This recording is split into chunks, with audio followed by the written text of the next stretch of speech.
श्री गुरवे नमः। गुरवे गौरचन्द्राय राधिकायै तदालये कृष्णाय कृष्णभक्ताय तद्भक्ताय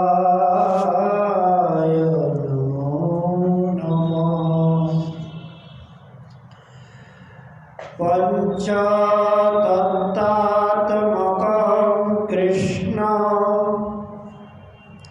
भक्तरूपस्वरूपकं भक्तावतार भक्तकं नमामि कृष्ण स्वरूपम्। हा कृष्ण करुणा सिंधु दीनबंधु जगत्पते गोपेश गोपिकाकांत राधाकांत नमस्तुते। तप्त कांचन गौरांगी राधे वृंदावनेश्वरी विश्वभानुसुते देवी त्वां नमामि हरिप्रिये। मूकं करोति वाचालं पंगुं लंघयते गिरिं यत्कृपातमहं वन्दे परमानन्दमाधव। वाञ्छाकल्पतरुभ्यश्च कृपासिन्धुभ्य एव च पतितानां पावनेभ्यो वैष्णवेभ्यो नमो नमः। हरि भक्ति पराजित हरिनाम परायणा दुर्वृत्ता वा सुवृत्ता वा तेषां नित्यं नमो नमः। नानाशास्त्र विचारणैकनिपुणौ सद्धर्म संस्थापकौ लोकानां हितकारिणौ त्रिभुवने मन्यशरण्यागरौ।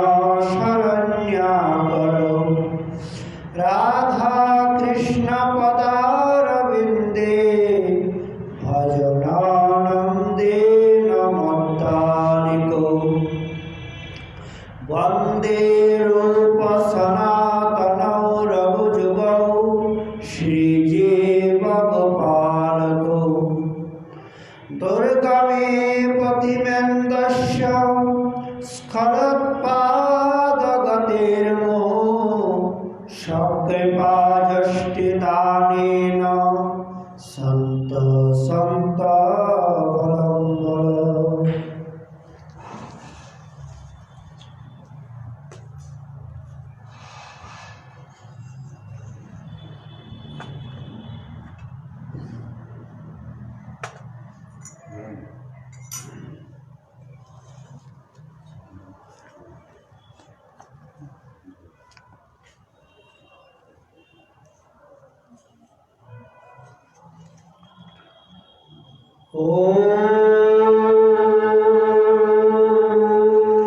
पार्थाय प्रतिबोधितां भगवता नारायणेन स्वयं व्यासेन ग्रथितं पुराणं मुनिना मध्ये महाभारतम् अद्वैतामृतवर्षेणि भगवतीम् अष्टादशाध्यायिनीम् अम्भदम्भानुसं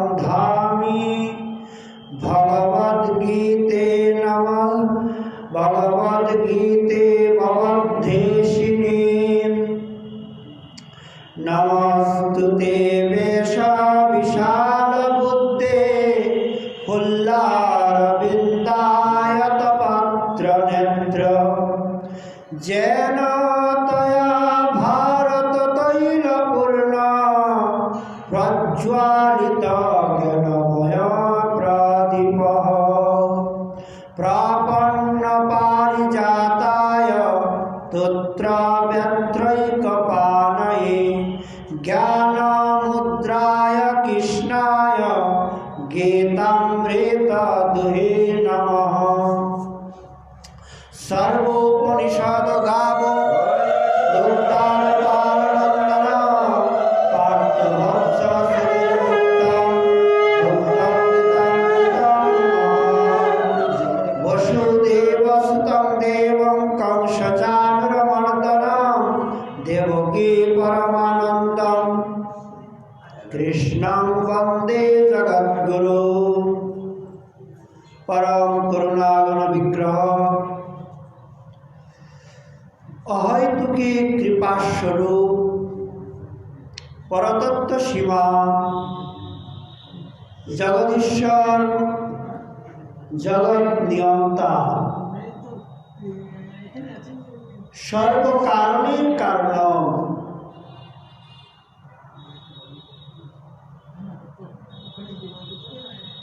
स्वयं भगवान श्री गोविंदेर अहैतुकी अनुकंपाय এই সান্দ্র বেলায় এই ভারত সেবাশ্রম প্রাঙ্গণে আমরা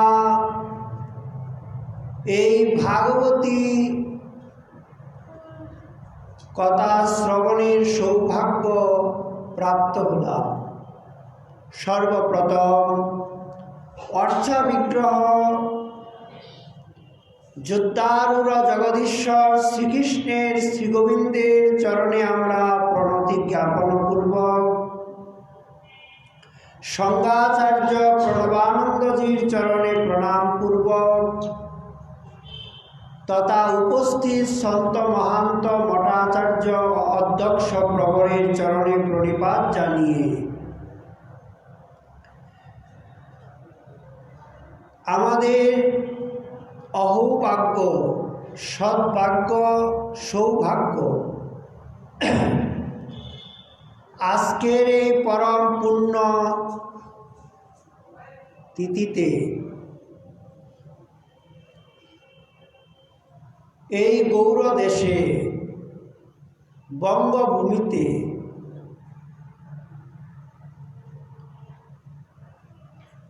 পরতত্ত্ব সীমা স্বয়ং ভগবান শ্রীকৃষ্ণের শ্রীমুখ নির্গলিত বাণী এই ভাগবতীয় ভগবদ গীতার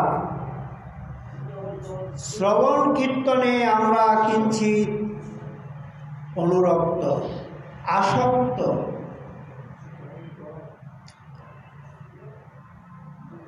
গীতার ধ্যান বা মঙ্গলাচরণের প্রথমেই বলছেন পার্থায় প্রতিভূতিতা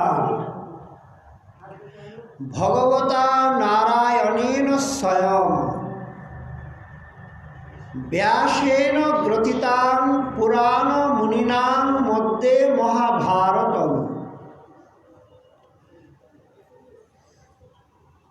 অদ্বৈতামৃত বর্ষিণীং ভগবতীম অষ্টাদশ অধ্যায়িনীম অম্ব তাম্বানুসন্ধামি ভগবদ্গীতে ভবেদ্দেশিনী। হে অম্ব, ভগবদ্গীতাকে সর্বপ্রথম জননীর মতো সম্বোধন করেছেন। হে জননী ভগবদ্গীতে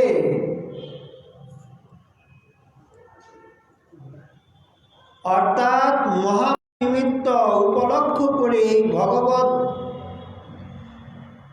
এই যে আপনার অমৃতময় বাণী আজকের এই পুণ্য লগ্নে মুক্ষদা একাদশী আমরা অপরাহ্নকালে যে আলোচনা সভা করে এসেছি সেখানে অনেকেই উপস্থিত ছিলেন। আমরা মুক্ষদা একাদশীর মহামহিমার কথা বলেছি, কি কারণে মুক্ষদা হলেন। অর্থাৎ বৈনাঘম নামক রাজা পিতৃ স্বপ্নে যেভাবে দেখেছেন পিতা অত্যন্ত নরকে যন্ত্রণায় তিনি কাতর, পিতাকে উদ্ধারের কল্পে। আর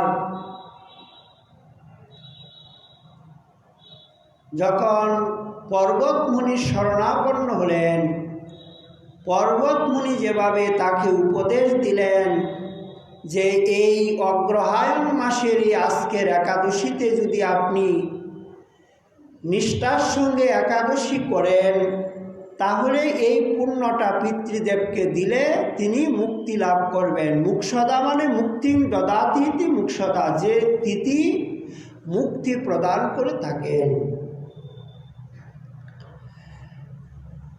এই তিথিতে সর্বপ্রথম পাণ্ডবকুল তিলক গান্ডীবধারী পঞ্চ পাণ্ডবের অন্যতম অর্জুন স্বয়ং ভগবান শ্রীকৃষ্ণের রথে আরূঢ় হয়ে আর কুরুক্ষেত্রের রণাঙ্গনে গিয়ে উপস্থিত।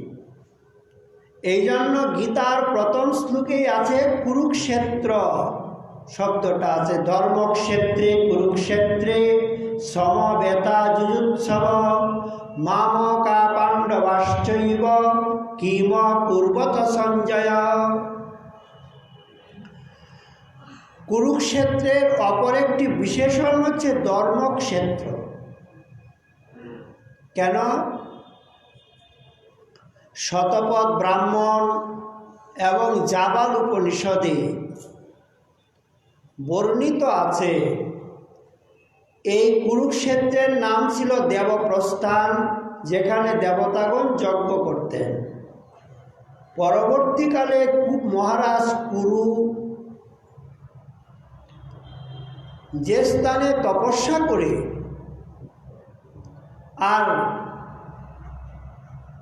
ভগবৎ সাক্ষাৎকার হন, তখন তিনি এই বর প্রাপ্ত হন এই কুরুক্ষেত্রে যিনি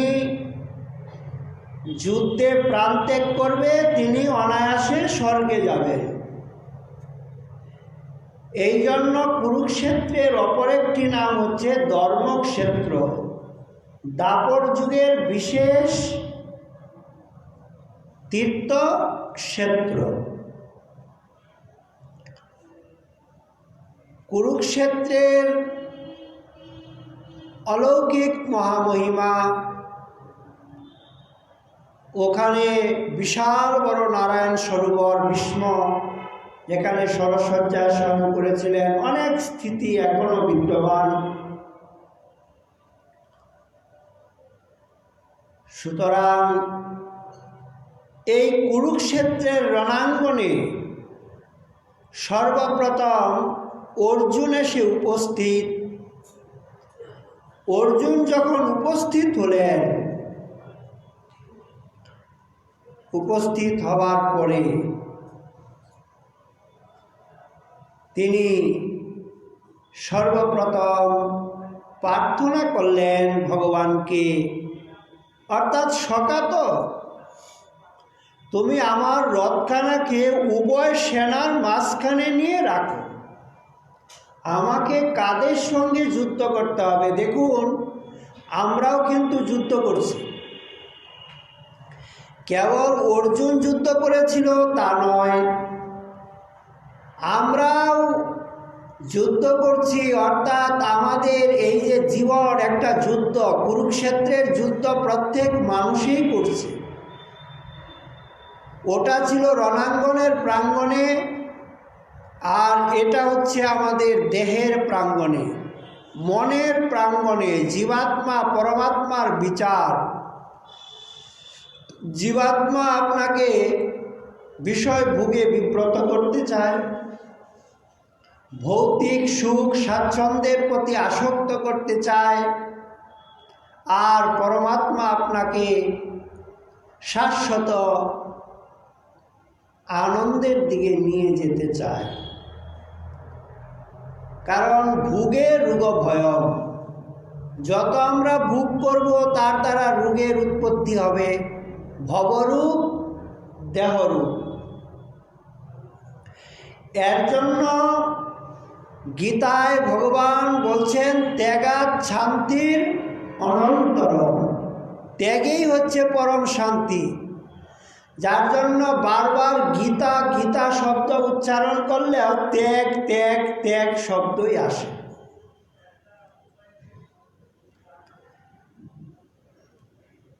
গীতার যে মৌলিক উপাদান কতগুলি গীতার ভিতরে ভগবান উপদেশ দিয়েছেন, আমরা যথামতি তার একটু অনুসরণ করব। গীতা কোনো বিশেষ করে সম্প্রদায়ের ধর্মগ্রন্থ নয়, গীতা সর্বসম্প্রদায়ের। জাতি বিচার যদি করেন, সনাতন ধর্মই বললেন, ইসলাম ধর্মই বলেন, খ্রিস্টান ধর্মই বলেন, আর যে ধর্মই বলেন, গীতা একটা এমন গ্রন্থ সমস্ত জাতি, সমস্ত সম্প্রদায়, সমস্ত ব্যক্তির ঊর্ধ্বে ভগবান এমন অধ্যাত্ম আলোচনা করেছেন সকলের কল্যাণের জন্য। অর্থাৎ গীতা বাস্তবিকভাবে হচ্ছে মানব ধর্ম। প্রত্যেকটা মানবের কি কল্যাণ হবে, কি করে কল্যাণ হবে, কি করে মঙ্গল হবে, কি করে তার সদ্গতি লাভ হবে, দৈহিক পারমার্থিক। অর্থাৎ গীতার যে উপদেশ, সার্বভৌম ধর্ম উপদেশ, সকলের জন্য, বর্ণ আশ্রম সকলের ঊর্ধ্বে গিয়ে ভগবান সর্বধর্ম সমন্বয়ে আর তিনি এই অলৌকিক ধর্ম উপদেশ সকলকে প্রদান করেছেন। জাতি ধর্ম নির্বিশেষে সকলেই এটা গ্রহণ করতে পারবেন। গীতার সেই সার্বজনীন স্থূল উপদেশগুলি কি এবং সেই উপদেশের অনুবর্তী হয়ে আমরা কিভাবে ধর্মজীবন যাপন করতে পারবো তার কিঞ্চিত আলোচনা আমরা যথামতি করার প্রয়াসী হব। অর্থাৎ এই গীতার ভিতরে ঐহিক পারলৌকিক ইহজগতের তত্ত্বজ্ঞান আছে।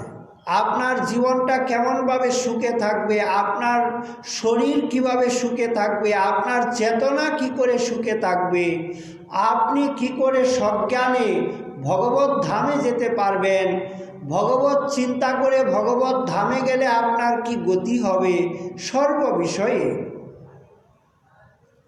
গীতা আপনাকে যথাযথ উপদেশ প্রদান করবে। এই জন্য গীতার ভিতরে সর্বপ্রথমেই আছে ধর্মের উদারতা। অর্থাৎ সর্বপ্রথম গীতায় ভগবান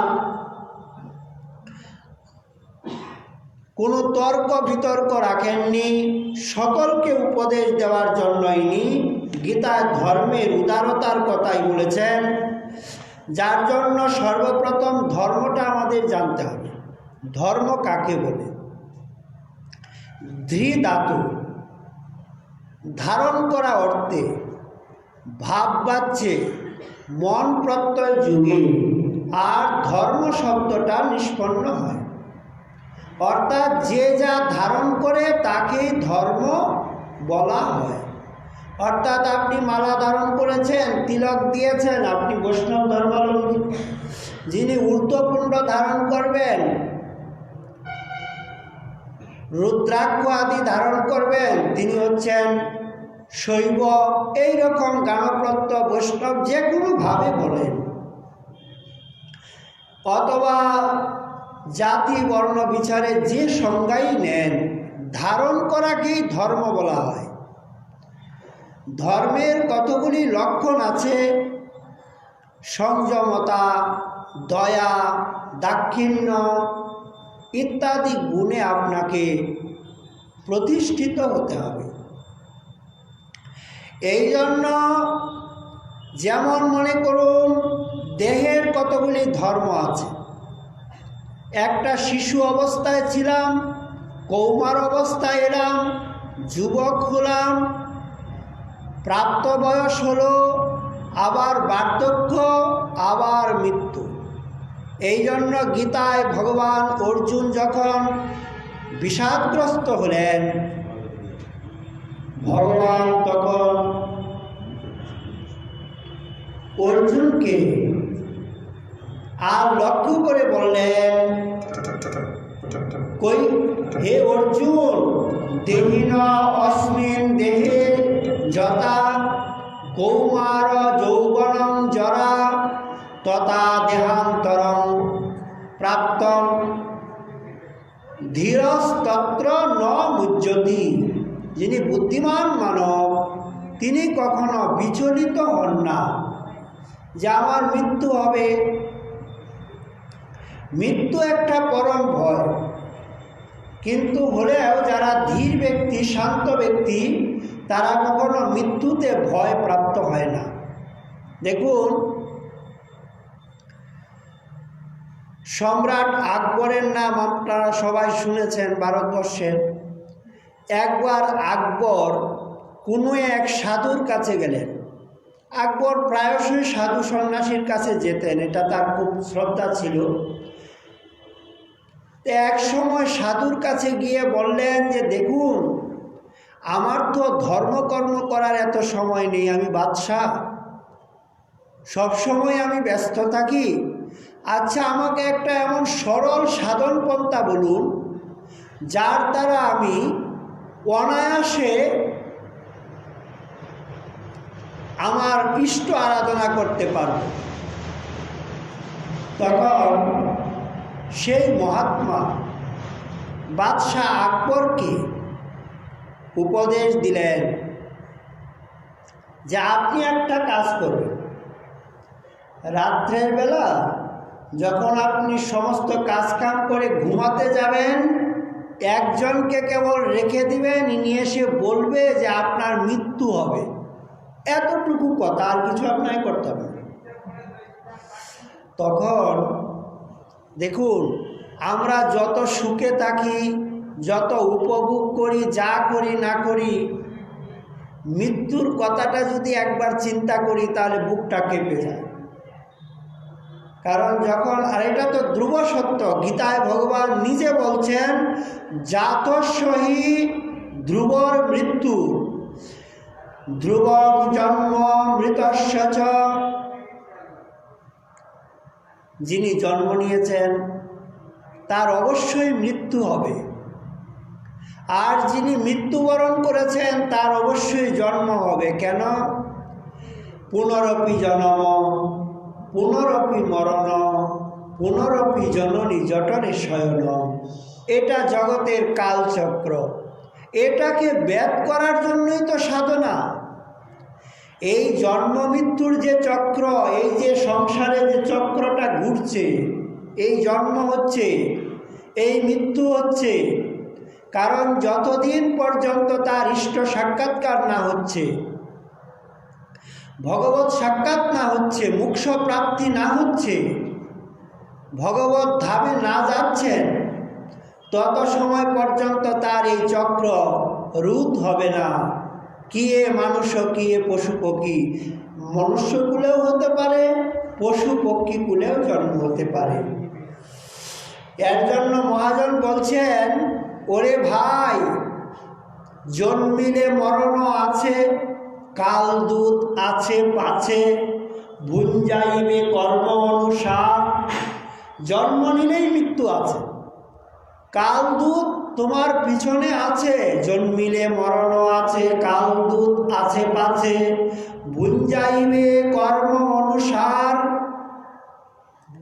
যদি চাও নিজ হিত, সাধু সঙ্গে কর প্রীত, অসৎসঙ্গ না করিও ক্ষণে। যদি নিজের কল্যাণ চাও, যদি নিজের মঙ্গল চাও, যদি এই জন্ম মৃত্যুর চক্রের থেকে রক্ষা পেতে চাও, তাহলে তো তোমাকে সাধুসঙ্গ করতে হবে, কোনো উপায় নেই। কারণ সাধু ভগবানের প্রতিনিধি, আমরা তো ভগবানকে ভুলে গেছি। এই জন্য ভগবান কয়েকটা রূপ ধারণ করে আমাদের কাছে আসছেন। গুরু রূপে ঘরে ঘরে দীক্ষা দেন সবাকারে, বৈষ্ণব রূপেতে দেন শিক্ষা, শাস্ত্র রূপে জ্ঞান, আত্মরূপে অধিষ্ঠান, দেখো তার কারে বা উপেক্ষা। ইনি কাউকে উপেক্ষা করেন না। গুরু রূপে এসেছেন, আমরা যখন ভুলে গেছি গুরু তো ভগবানের প্রতিনিধি।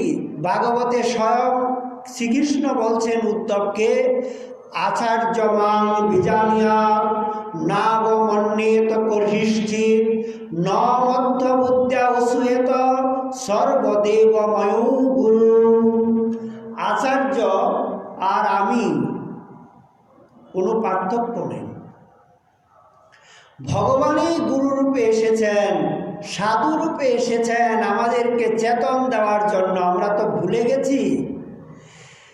এই জন্য আমাদেরকে সাধু সঙ্গ করতে হবে। এই জন্য মহাজন বললেন, যদি চাও নিজ হিত সাধু সঙ্গে করপ্রীত, অসৎ সঙ্গ না করিও ক্ষণে। এক ক্ষণ, এক মুহূর্ত অসৎসঙ্গ। যেমন সৎসঙ্গের মহিমা আছে। এই যে যেমন আমরা এখানে বসেছি, জীবনের তো সময় চলে যাবে, সময় তো কারোর জন্য অপেক্ষা করবে না। আমাদের আয়ু আর কত? যদি জীবতি শত বর্ষম নিদ্রায়াং তদর্থম অপি নিষ্ফলম। 100 বৎসর যদি আমরা জীবিত থাকি, 50 বৎসর তো নিদ্রা, রাত্রিকাল ঘুমিয়ে কাটিয়ে দিব। বাল্য জরা ব্যাধি তদর্থম অপি নিষ্ফলম। শিশুকাল 5-7 বৎসরে তো কোনো জ্ঞান হয় না।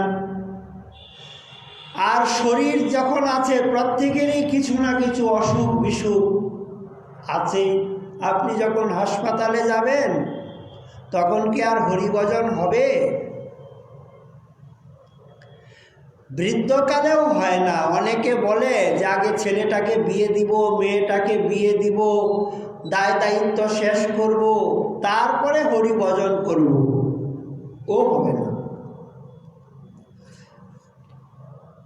প্রহ্লাদ মহারাজ ভাগবতে বলছেন, কৌমারম আচরে প্রাজ্ঞম। যিনি বুদ্ধিমান ব্যক্তি, তিনি কৌমার কালে আর ভগবানের আরাধনা করেন। কেন না? যৌবনেতে কৃষ্ণ ভজে পাইবার আসে, বৃদ্ধকালে কৃষ্ণ ভজে জমের তরাসে। পাবেন কি পাবেন না, তারপরে কি আপনার যে দেখুন, যারা কুম্ভকার, যারা মাটি দিয়ে বর্তন আদি তৈরি করে, হাড়ি পাতিল, মাটিটা যদি একবার পুড়ে যায়, পুরা মাটি দিয়ে আর বর্তন হয় না, হয়? মাটিটা যখন কাঁচা থাকে, মাটির ঢেলাটা দিয়ে, একই মাটি দিয়ে একই চাকের ভিতরে বিভিন্ন প্রকারের হাড়ি পাতিল গ্লাস কত কিছু বানাতে পারে। তো এরকম কুমার অবস্থায় আপনাকে ইষ্ট আরাধনা করতে হবে, ভগবত ভজন করতে হবে, তবে তাকে পাবেন। এর জন্য সবাইকে বাড়িঘর ছেড়ে জঙ্গলে যেতে হবে এ কথা বলা হচ্ছে না। সংসারেই থাকুন, কেবল সংসারে থেকে মনে করতে হবে যে এটা আমার সংসার নয়, এটা ভগবানের সংসার, কৃষ্ণের সংসার করো, ছাড়ি অনাচার ব্যভিচার দুরাচার ত্যাগ করে ভগবানের সংসার জ্ঞানে আপনাকে থাকতে হবে। কৃষ্ণের সংসারের অতন্ত্র প্রহরী আমি। আমি তার সংসারের পাহারাদার, তিনি যা করাচ্ছেন আমি তাই করছি।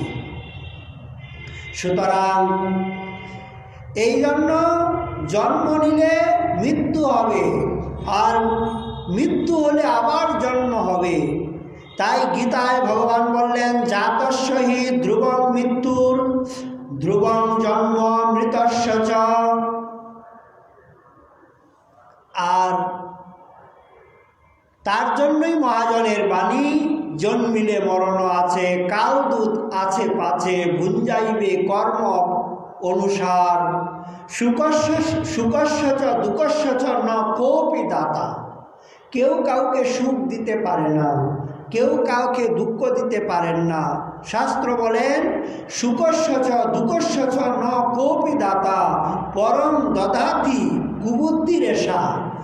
আমাকে অমুকে মাথায় বাড়িটা দিচ্ছে কেন? ইনি অমুককে দেয়নি কেন? আমাকে কেন ইনি শত্রুতা করেন? অর্থাৎ আমি তার সঙ্গে পূর্বজন্মে করে এসেছি। গীতায় নিজে এই জন্য ভগবান বলছেন, অবশ্যম এব ভুক্তব্যং কৃতকর্ম। তুমি যে কর্ম করছো, এই কর্ম অবশ্য তোমাকে ভোগ করতে হবে। তুমি ভালো কর্ম করো, তাহলে তার ফল ভোগ করবে। তুমি মন্দ কর্ম করো, তার ফল ভোগ করবে। এই জন্য মনুষ্য জীবনে সব সময় চেষ্টা করতে হবে যেন আমার দ্বারা কায় মন বাক্যে কাউকে আমি উদ্বেগ না দেই, কাউরও অনিষ্ট সাধন না করি, সকলের যেন মঙ্গল করি। সকলের মঙ্গল করতে গেলে আগে আপনাকে আত্মতত্ত্ব জানতে হবে, কারণ হৃদি হৃদি তিষ্ঠতি। গীতায় ভগবান বলছে, আমি সকলের হৃদয়ে হৃদয়ে বিদ্যমান। এই আত্মতত্ত্ব, আপনার ভিতরে যে আত্মা আছে, একটা দরিদ্র ব্যক্তির ভিতরেও সেই আত্মা আছে। দরিদ্র ব্যক্তি আপনার ঘরে এসেছে, আর আপনি তাকে গালি দিয়ে দিলেন, দুটা কটু কথা শুনিয়ে দিলেন। সে যখন কষ্ট পাবে, তার আত্মা কষ্ট পাবে, তখন আপনাকে অনেক কষ্ট ভোগ করতে হবে। এই সংসারটা হচ্ছে শিক্ষার ক্ষেত্র। এখানে যদি আপনি কাউকে কিছু না দেন, ওখানে কিছু পাবেন না। দেখুন, বক্তমালের একটা দৃষ্টান্ত দিচ্ছি। এক ব্যক্তি ধর্মাঢ্য, খুব অর্থ সম্মানের অধিকারী, কিন্তু জীবনে কাউকে একটা কানা করিও দেয় না, একটা চালের দানাও কাউকে দেয় না। এইরকম মানে কৃপণ। এখন দৈবের কি যুগ, একটাই ছেলে, একটা ধর্মাঢ্য বাড়িতেই তার বিবাহ সম্বন্ধ হলো, কিন্তু ইনি ছিলেন উদার, মহামনা, দানশীল।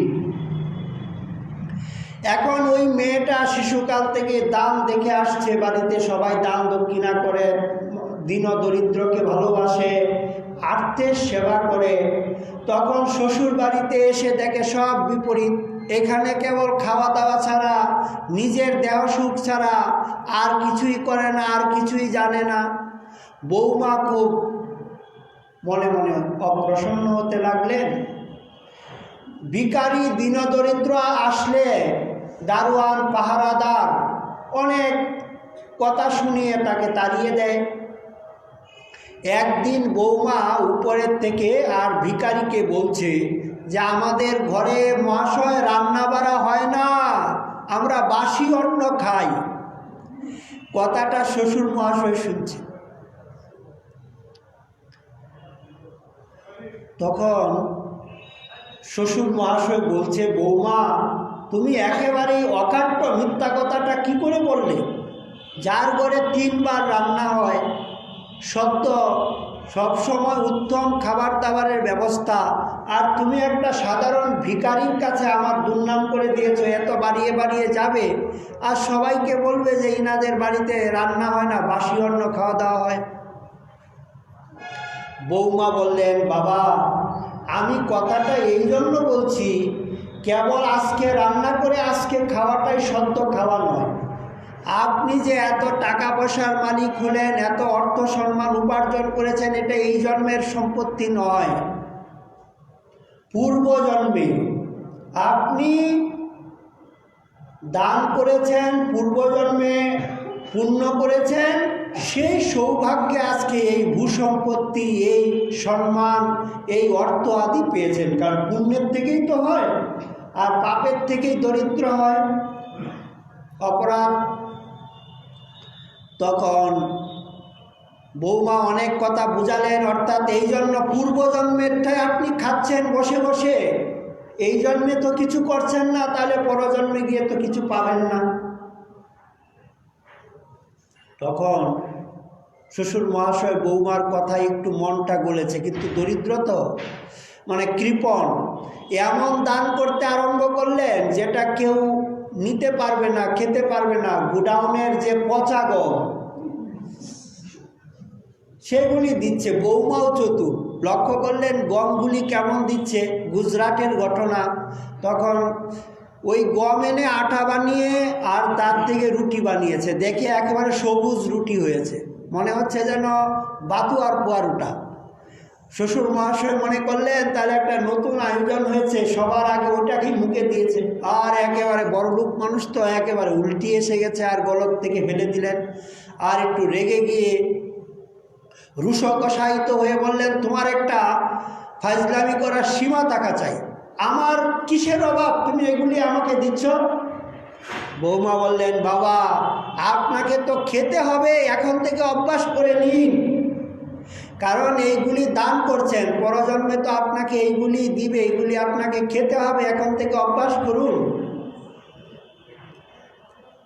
এই জন্য বলা হচ্ছে অবশ্যমেব ভোক্তব্যম কৃতং কর্ম। আপনি যদি এই জন্মে ভালো বস্তু দান করেন, ভালো কর্ম করেন, তাহলে ভালো ফল পাবেন, মন্দ কার্য করলে মন্দ ফল পাবেন। গীতার ভিতরে প্রত্যেকটা শ্লোক, প্রত্যেকটা শাস্ত্রের প্রত্যেকটা কথা এমন অলৌকিক, এমন শিক্ষাস্পদ, যাতে মানব জীবন ধন্য হয়ে যাবে, কৃতার্থ হয়ে যাবে মানব। এর জন্য আপনাকে আত্মদর্শী হতে হবে। গীতায় ভগবান বলছেন, আশ্চর্যবৎ পশ্যতি ক্বচিৎ এবং আশ্চর্যবৎ বদতি আশ্চর্যবৎ কীর্তিতম। এই আত্মাকে কেউ অত্যন্ত আশ্চর্য বলে মনে করেন। কেন? দেখুন, আপনার একটা বিশাল শরীর, ওর ভিতরে যে আত্মা আছে, একটা ক্ষুদ্র পিপিলিকার ভিতরে সেই আত্মা আছে। এই জন্য জেনে শুনে কেউ কখনো একটা পিঁপড়াকে, একটা মশা, একটা মাছিকে পর্যন্ত মারা আমাদের শাস্ত্রসম্মত নয়। কেন না, তার ভিতরেও তো আত্মা আছে। যারা আত্মদর্শী পুরুষ হয় তারা এই বিচারটা সব সময় করে, সর্বভূতে ভগবত দর্শন করেন, কারণ সেই পরমাত্মা এর ভিতরেও আছে, আমার ভিতরেও আছে। এই জন্য কেউ কেউ এই আত্মাকে বলেন আশ্চর্যবৎ পশ্যতি। এই আত্মতত্ত্ব দেখে আশ্চর্য হন। অর্জুনকে এইভাবে আত্মতত্ত্বের উপদেশ দিচ্ছেন ভগবান।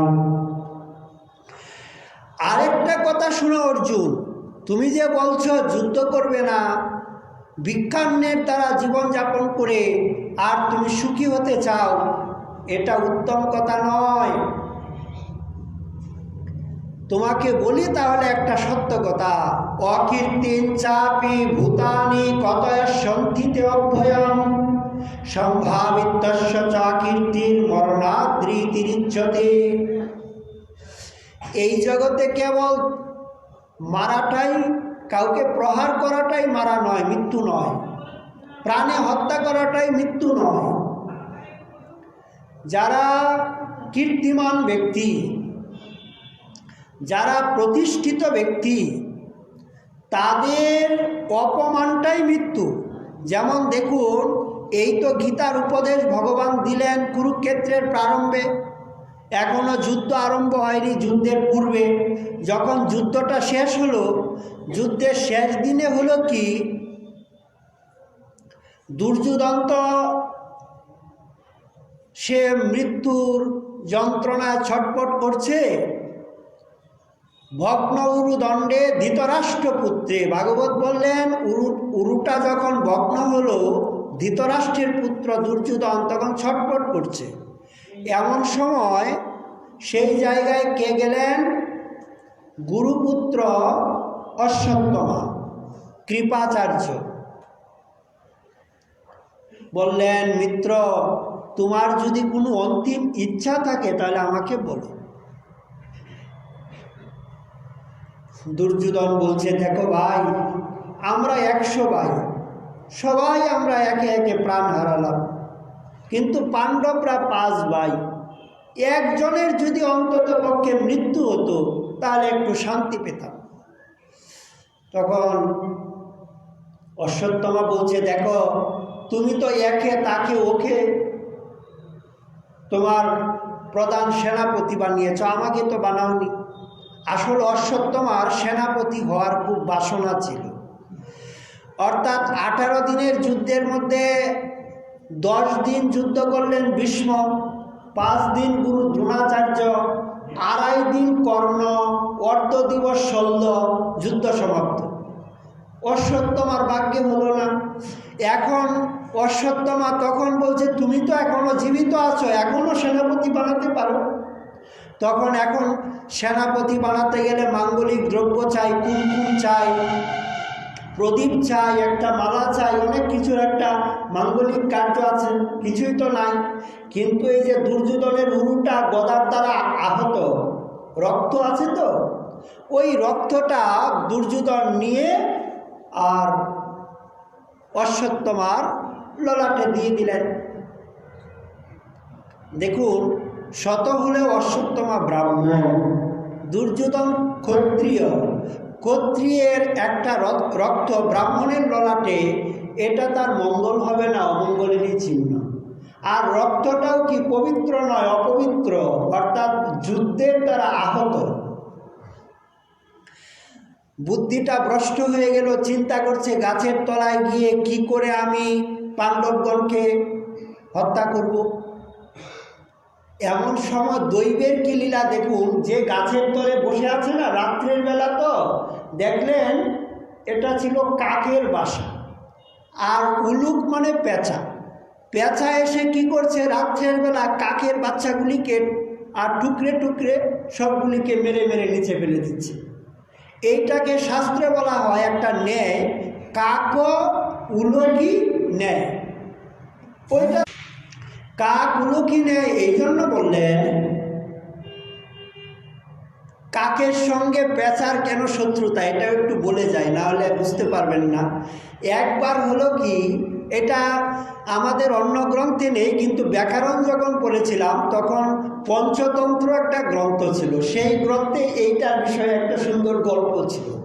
পঞ্চতন্ত্র গ্রন্থে এইরকম লেখা আছে, একবার সমস্ত পক্ষীগণ বসে আর সভা করছে। পাখিদেরও তো সভা আছে। পাখিরা বসে সভা করে বলছে, দেখো ভাই, আমাদের রাজা হলো গরু, পক্ষীরাজ গরুর বলা হয়, পাখিদের রাজা গরু। বলল, দেখো ভাই, আমাদের রাজা কোনোদিন আমাদের খবরেই নেয় না, আমরা ভালো আছি, সুখে আছি, আমাদের কোনো চাই কিছু প্রয়োজন, ও তো সব সময় বিষ্ণুকে নিয়ে আর এদিক থেকে ওদিক, ওদিক থেকে ওদিক ঘোরাফেরা করে। সুতরাং এই রাজা আমাদের দরকার নেই। যে রাজা প্রজার দুঃখে সুখে সঙ্গে থাকে না, এরকম রাজার দরকার নেই।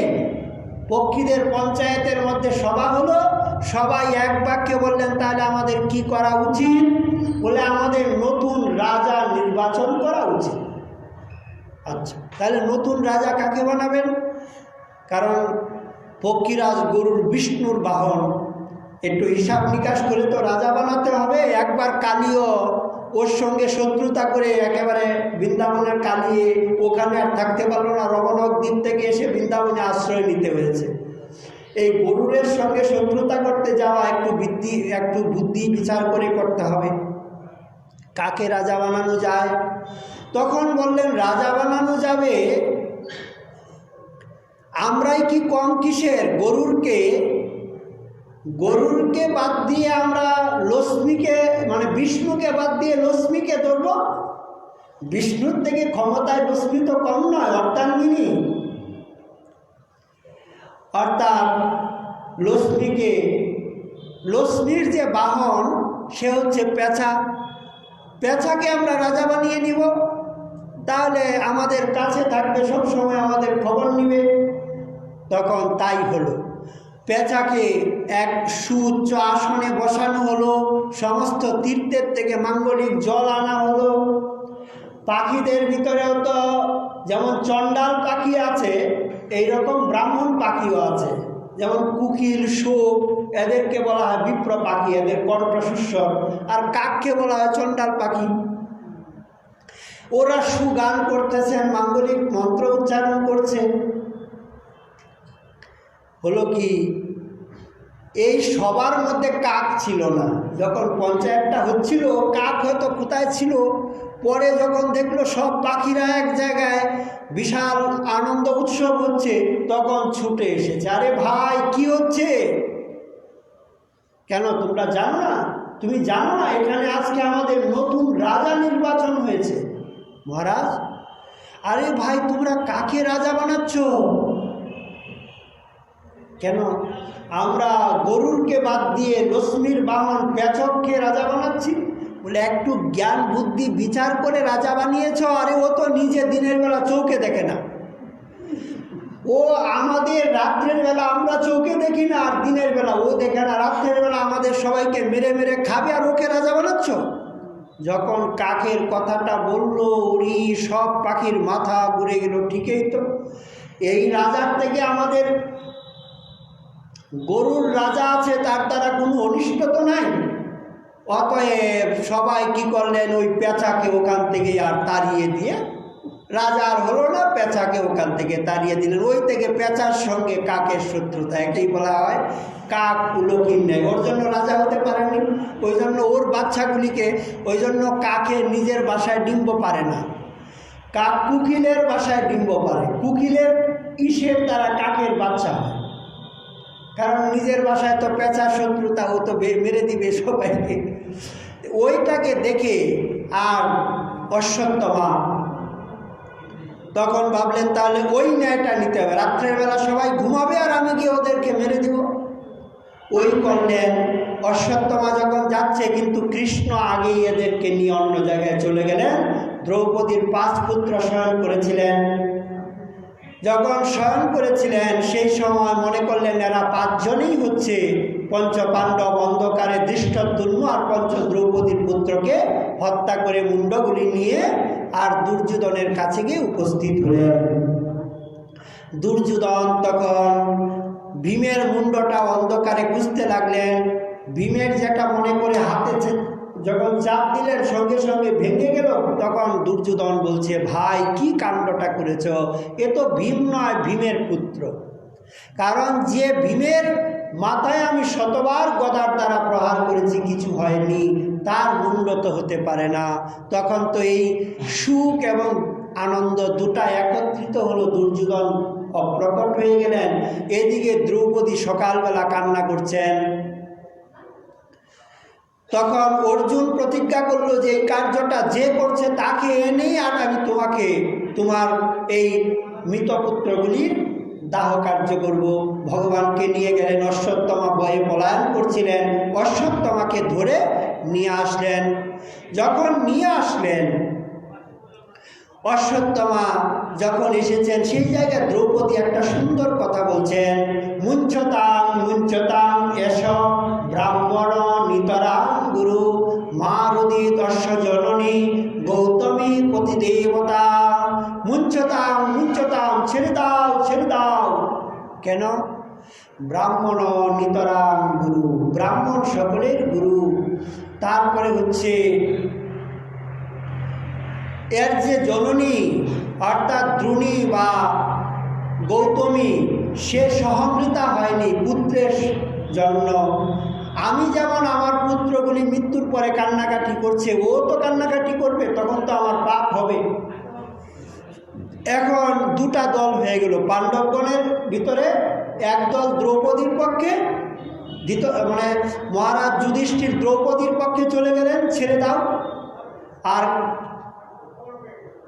মানে আপনার ভীম, অর্জুন এরা ছাড়ার জন্য না, ওরা বলছে না, ওকে আততায়ী বদারহনন, যেহেতু আততায়ী ওকে অবশ্যই মৃত্যুদণ্ড দিতে হবে। ভগবান হয়ে গেলেন মাঝখানে কৃষ্ণ। এখন কৃষ্ণ এই জন্য তুষ্ণীম ভবতি, কেন না, আমি তো কুরুক্ষেত্র যুদ্ধের আগে এই কথাটা বলছিলাম, অকীর্তিচ্ছাপি ভূতানি কতয় শক্তিতে অব্যয়াম। কেবল দেহে কাউকে হত্যা করলেই হত্যা হয় না, সম্মানিত ব্যক্তির অপমানটাই তো মৃত্যু। ওইটাকে পরীক্ষার জন্য ভগবান তটস্থ হয়ে রইলেন। এই শ্লোকটা এই জন্য বলছি, এত দূর গেলাম। তখন ভগবান দাত্মবোধক শব্দ বললেন, বলছেন ব্রহ্মবন্ধু নহন্তব্য। ব্রাহ্মণ যদি অত্যন্ত গর্হিত কাজও করে তাহলেও তাকে দেহদণ্ড দেওয়া যায় না। আবার আততায়ী বদারহন, আবার আততায়ী হলে তাকে মৃত্যুদণ্ড দিতে হবে। এখন তুমি নির্ণয় নাও কোনটা করবে। তারপরে তো ভগবান এই যে শ্লোক, অর্থাৎ ওর মাথা মুড়িয়ে আর মণিটাকে নিয়ে আর বের করে দিলেন। এই শ্লোকের মহাত্ম্য বিশেষ করে গীতায় ভগবান বলছেন, এই যে জগৎ লক্ষ লক্ষ লোক ছুটছে ছুটছে ছুটছে কর্মের তাড়নায়, কিন্তু আত্মদর্শী ব্যক্তি তারা এক জায়গায় বসে আর নিজের অধ্যাত্ম চিন্তায় নিযুক্ত। এই জন্য গীতায় ভগবান বললেন, যা নিশা পশ্যত মুনে তস্যাং জাগর্তি সংযমী। যে বিষয়ে সংযমী ব্যক্তি জাগ্রত, আর বিষয়ী ব্যক্তি এই বিষয়ে নিদ্রিত। বিষয়ী ব্যক্তি যে বিষয়ে জাগ্রত, সংযমী ব্যক্তি এই বিষয়ে নিদ্রিত। কারণ জগতের জীবকে যদি আপনি ডাকেন, ওরে ভাই এখানে হরিকথা হচ্ছে, আসো আসো, হরিকথার কত মহিমা, শ্রবণ মাত্রে না মঙ্গল পদম কিমুত অর্থ বিচারে না, শ্রবণ মাত্রেই মঙ্গল। আপনি বুঝেন আর না বুঝেন, চৈতন্য চরিতামৃতে আছে, যেবা নাই বুঝে কেহ শুনিতে শুনিতে সেহ, কি অদ্ভুত চৈতন্য চরিত, কৃষ্ণে উপজীবে প্রীতি, জানিবে রসের রীতি, শুনিলেই হয় বড়হিত। ভাগবতেরই অনুবাদ। ভাগবতে বলছেন যে শ্রবণ মাত্রেন মঙ্গলপ্রদ, শ্রবণ করলেই আপনার মঙ্গল। রীতি অবরুদ্ধতে ভগবান আপনার হৃদয়ে অবরুদ্ধ হবেন। পুনন্তিতে বিষয় বিদূষিতা স্বয়ং ভজন্তি তচ্চরণ সরোহান্তিকম। যিনি ভগবানের কথা শ্রবণ করবেন তিনি পবিত্র হয়ে যাবেন। আর পবিত্র হয়ে কোথায় যাবে? ভজন্তি তচ্চরণ সরোহান্তিকম। তোমার এই অভয় চরণের সান্নিধ্য প্রাপ্ত হবে, তোমার চরণে চলে যাবে। সুতরাং এই বিষয়ে বিষয়ী ব্যক্তি নিদ্রিত। শাস্ত্র সাধনার বিষয়ে আমাকে যে ভজন করতে হবে, কে আমি, কেন আমায়, যারে তাপত্রয়, ইহা নাহি জানি আমার কইছে হিত হয়। আমি যে কে, কোথার থেকে এসেছি, কোথায় যাব। একটা ব্যক্তিকে যদি জিজ্ঞাসা করা হয় যে আমার নাক, আমার কান, আমার হাত, আমার পা সবই তো আমার আমার বলছি, তা আমিটাকে, আমি যে কে এটা জানি?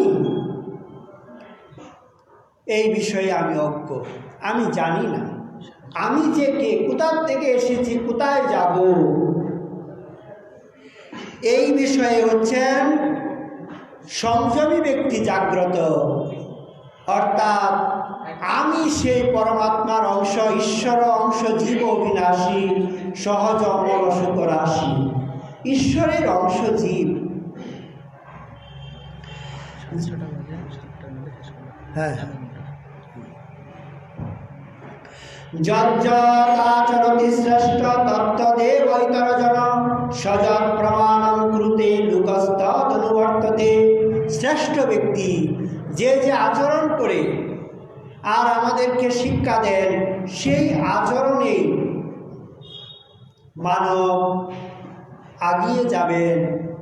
দেখুন, যারা মহামানব আসেন, ভগবান আসেন, ভগবানের কোনো কর্ম করতে হয় না, কিন্তু তথাপিও ইনি কর্ম করেন। কেন? গীতায় ভগবান বলছে, আমি যদি কর্ম না করি তাহলে জগতের জীব কর্মবিহীন হয়ে যাবে, তখন তার ফলের কারণ আমি হব। এই জন্য শ্রেষ্ঠ ব্যক্তি শ্রেষ্ঠ আচরণ করেন। গীতায় তাই ভগবান বলছে, জন্ম কর্ম চমে দিব্য জয় ব্যক্তি তত্ত্বত। আমার এই যে জন্ম, আমার এই যে কর্ম, ভগবানের জন্ম কর্ম আমাদের মতো না। আমরা তো জন্ম নিচ্ছি আবার দুঃখ ভোগ করছি, জন্ম নিচ্ছি দুঃখ ভোগ করছি, কিন্তু ভগবানের জন্ম আমাদের মতো না, অত্যন্ত দিব্য। ইনি এই জগতের কল্যাণের জন্য আসে। ভগবানের জন্মকে বলা হয় অবতার। অবতার কেন আসেন? একজন রাজা তার এক মন্ত্রীকে বলছে, প্রবর, আপনি বলুন ভগবানকে কেন আসতে হবে? ভগবানের কি দরকার? ইনার তো অনন্ত শক্তি, তারপরে ইনি কাউকে পাঠিয়ে দিলেই তো হয়, ইনাকে কেন আসতে হয়? তখন মন্ত্রী শাস্ত্রের দ্বারা অনেক বুঝালেন, কোনো ক্রমেই বুঝতে চায় না, এক জাতীয় লোক আছে বুঝতে চায় না। তখন মন্ত্রী একটা কৌশল করলেন। কৌশল কি? রাজার একটা মাত্র ছেলে, 6-7 মাস বয়স, একেবারে ছেলেটার মতো একটা পুতুল বানালেন, একেবারে যেমন ছেলেটা একেবারে হুবহু। রাজার একটা দাসী আছে, তাকে বললেন, তুমি এই ছেলেটাকে নিয়ে, আমি রাজাকে নিয়ে নৌকা ভ্রমণে যাব, তখন তুমি ওই ছেলেটাকে নিয়ে আরেকটা নৌকায় যাবে। যখন রাজা ছেলেটাকে দেখে আর কুলে নিতে চাইবে, তখন তুমি ছেলেটাকে জলের মধ্যে ফেলে দেবে। ওটা তো ছেলে নয়, একটা পুতুল, দেখতে ছেলে। দাসী তো ভয় পাচ্ছে, আমি রাজার সঙ্গে এরকম কাণ্ড করলে তার পরিণাম কি? মৃত্যুদণ্ড। বললেন, তুমি চিন্তা নাই, যদি মৃত্যুদণ্ড হয় তাহলে আগে আমার হবে, তারপরে তুমি। এখন দাসীর তো বিপদ, এইদিকে মন্ত্রীর আজ্ঞা রক্ষা না করলেও বিপদ, রাজার আজ্ঞা রক্ষা না করলেও বিপদ। অবশেষে দাসী মনে করলেন মৃত্যু হলে হবে, দেখি মন্ত্রীর কি ইচ্ছা। তখন তাই করলেন, রাজাকে নিয়ে আর মন্ত্রী একটা নৌকায় জল পেয়ার করছে নদীতে, বিশাল গভীর জল, আর দাসী একটা নৌকা নিয়ে এই ছেলেটা নিয়ে যাচ্ছে। রাজা হঠাৎ করে, তার একটাই তো ছেলে, দেখে একেবারে আকুল, আরে কোথায়, তাড়াতাড়ি তাকে কুলে নিতে যাচ্ছে। এমন সময় দাসী কি করলো? ছেলেটাকে জলে ফেলে দেয়। ছেলে তো নয়, পুতুল তো, জলে যখন ফেলে দিল একেবারে গভীর জলে পৌঁছে গেল। রাজা, পাত্র, মিত্র, মন্ত্রী কারো অপেক্ষা না করে সঙ্গে সঙ্গে নৌকার থেকে আর জলে ঝাঁপ দিলেন। ঝাঁপ দিয়ে এদিক ওদিক খুঁজতেছেন।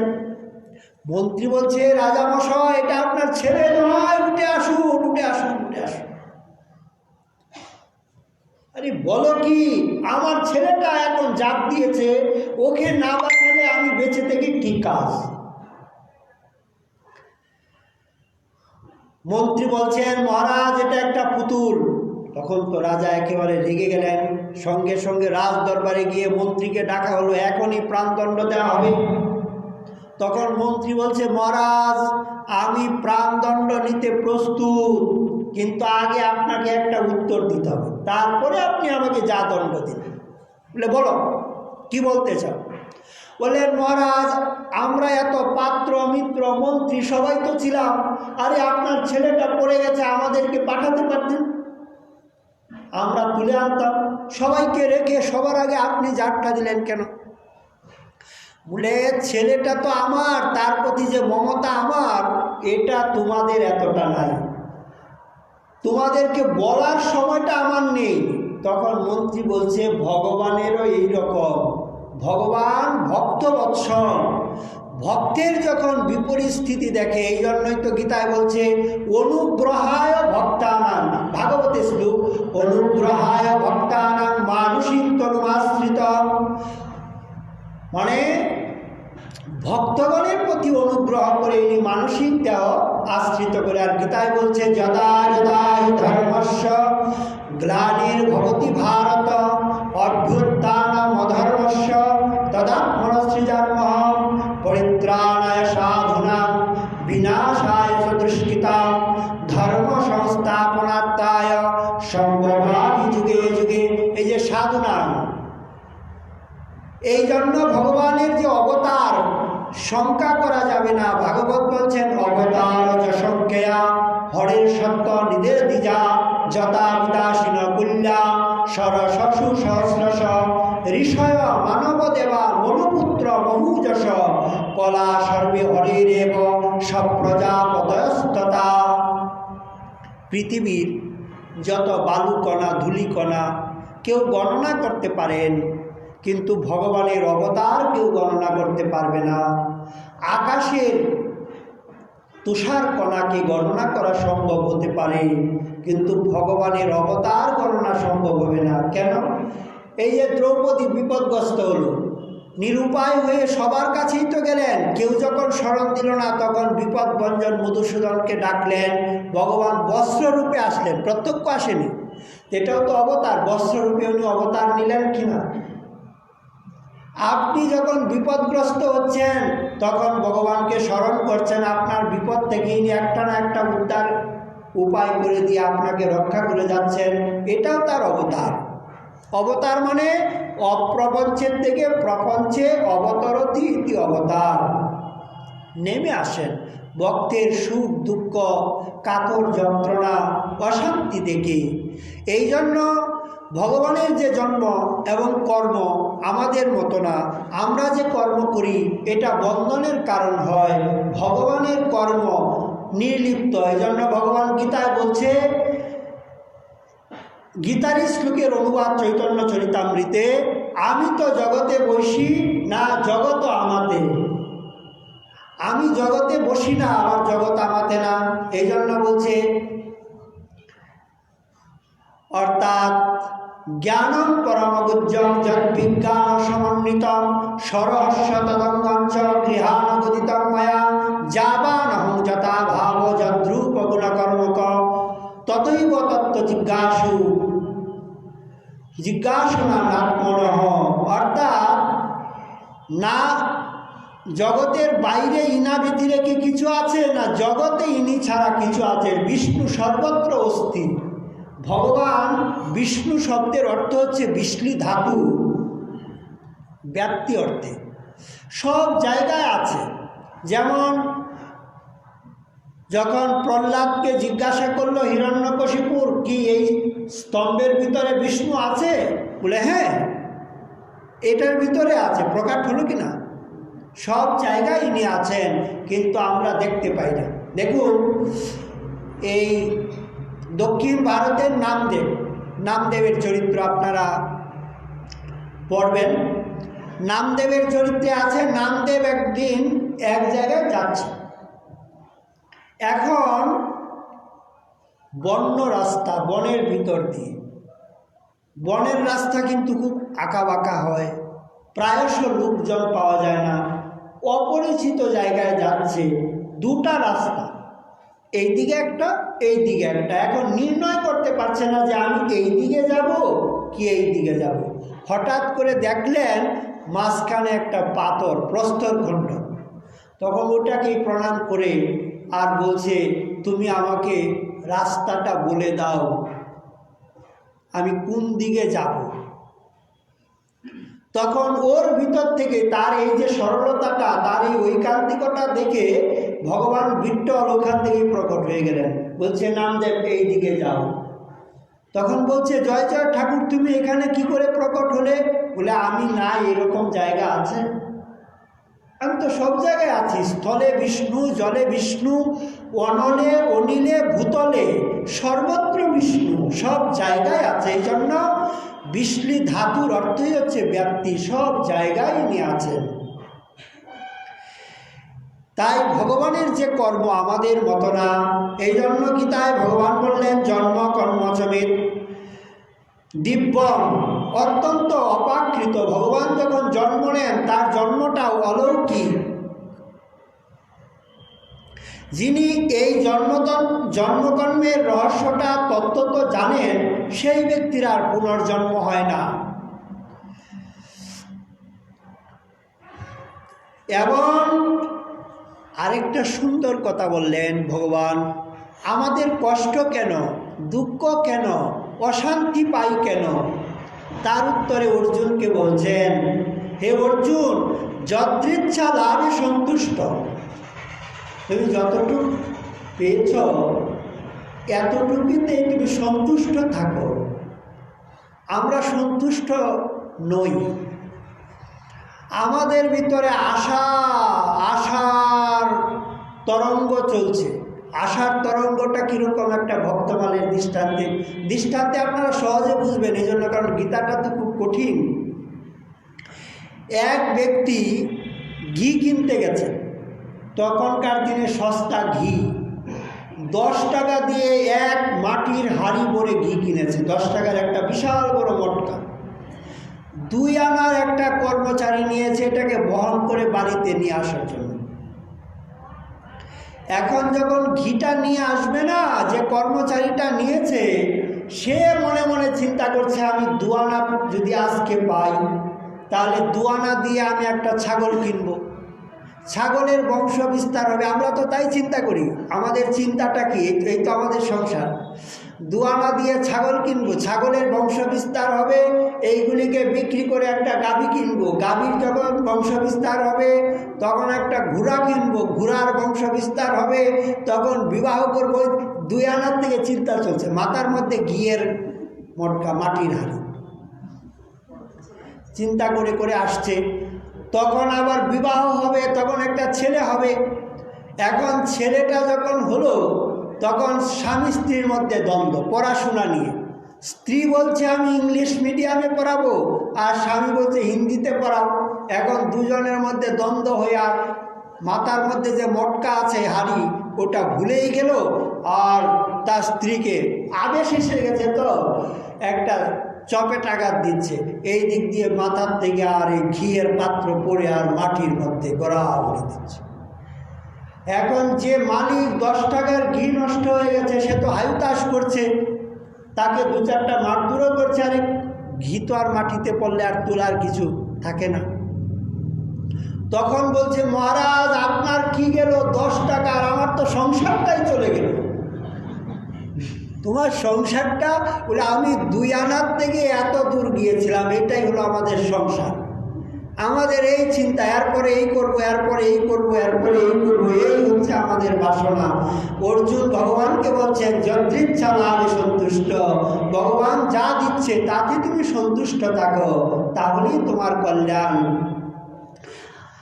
এবং দ্বন্দ্বাতীত বিমৎসর, দ্বন্দ্বের অতীত হও, সুখ দুঃখ, ভালো মন্দ, রাত্রি দিন, এই দ্বন্দ্ব ধর্ম, জগৎ মানেই তো দ্বন্দ্ব ধর্ম, এর উঠতে যেতে হবে, নির্মৎসর হতে হবে। মৎসর কাকে বলে জানেন? মাৎসর্য, পরোৎকর্ষ, অসহনী দৃষ্টি। আপনার চোখের সামনে কেউ বড় হয়ে যাচ্ছে, এটা আপনার সহ্য হবে না, ওকে কি করে দাবানো যায়, এটাকে বলা হচ্ছে মাৎসর্য। আমাদের শাস্ত্রে মহাজনগণ মাৎসর্যকে কোথাও রাখতে পারেনি। ভাগবতে ব্যাসদেব সর্বপ্রথম বলছেন, যারা ভাগবত ধর্মের আশ্রয়ে আসবেন তাদেরকে আগে মাৎসর্য ত্যাগ করতে হবে। নির্মৎসরানাং শতান, নির্মৎসর হতে হবে। এই কথাই গীতায় ভগবান বলছে মাৎসর্য ত্যাগ করো। আরে তার ভাগ্যে আছে, সে বড় হচ্ছে, তোমার নেই, তুমি তাকে হিংসা করে নিজেকে কেন অপরাধের দিকে নিয়ে যাচ্ছ? গীতায় এই উপদেশ।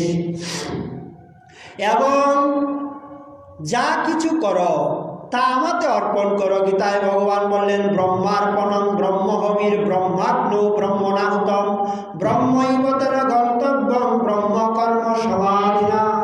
এই জন্য আমাদের মন্দির সাধু সন্তরা ভোজনের সময় এই শ্লোকটা উচ্চারণ করে।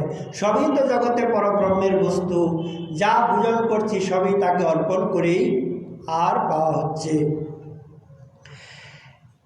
গীতায় সংক্ষেপে ভগবান আরেকটা কথা বললেন, জ্ঞানে পরিসমাপ্যতে, জ্ঞানেই হচ্ছে পরিসমাপ্তি।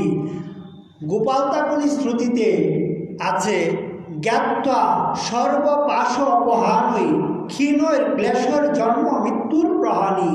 জ্ঞাত্বা মানে জ্ঞানের দ্বারা, পাশ মানে বন্ধন। আপনারা বলবেন আমাদের পাশ কোথায়, আমাদের হাত পাও তো মুক্ত, বলে না।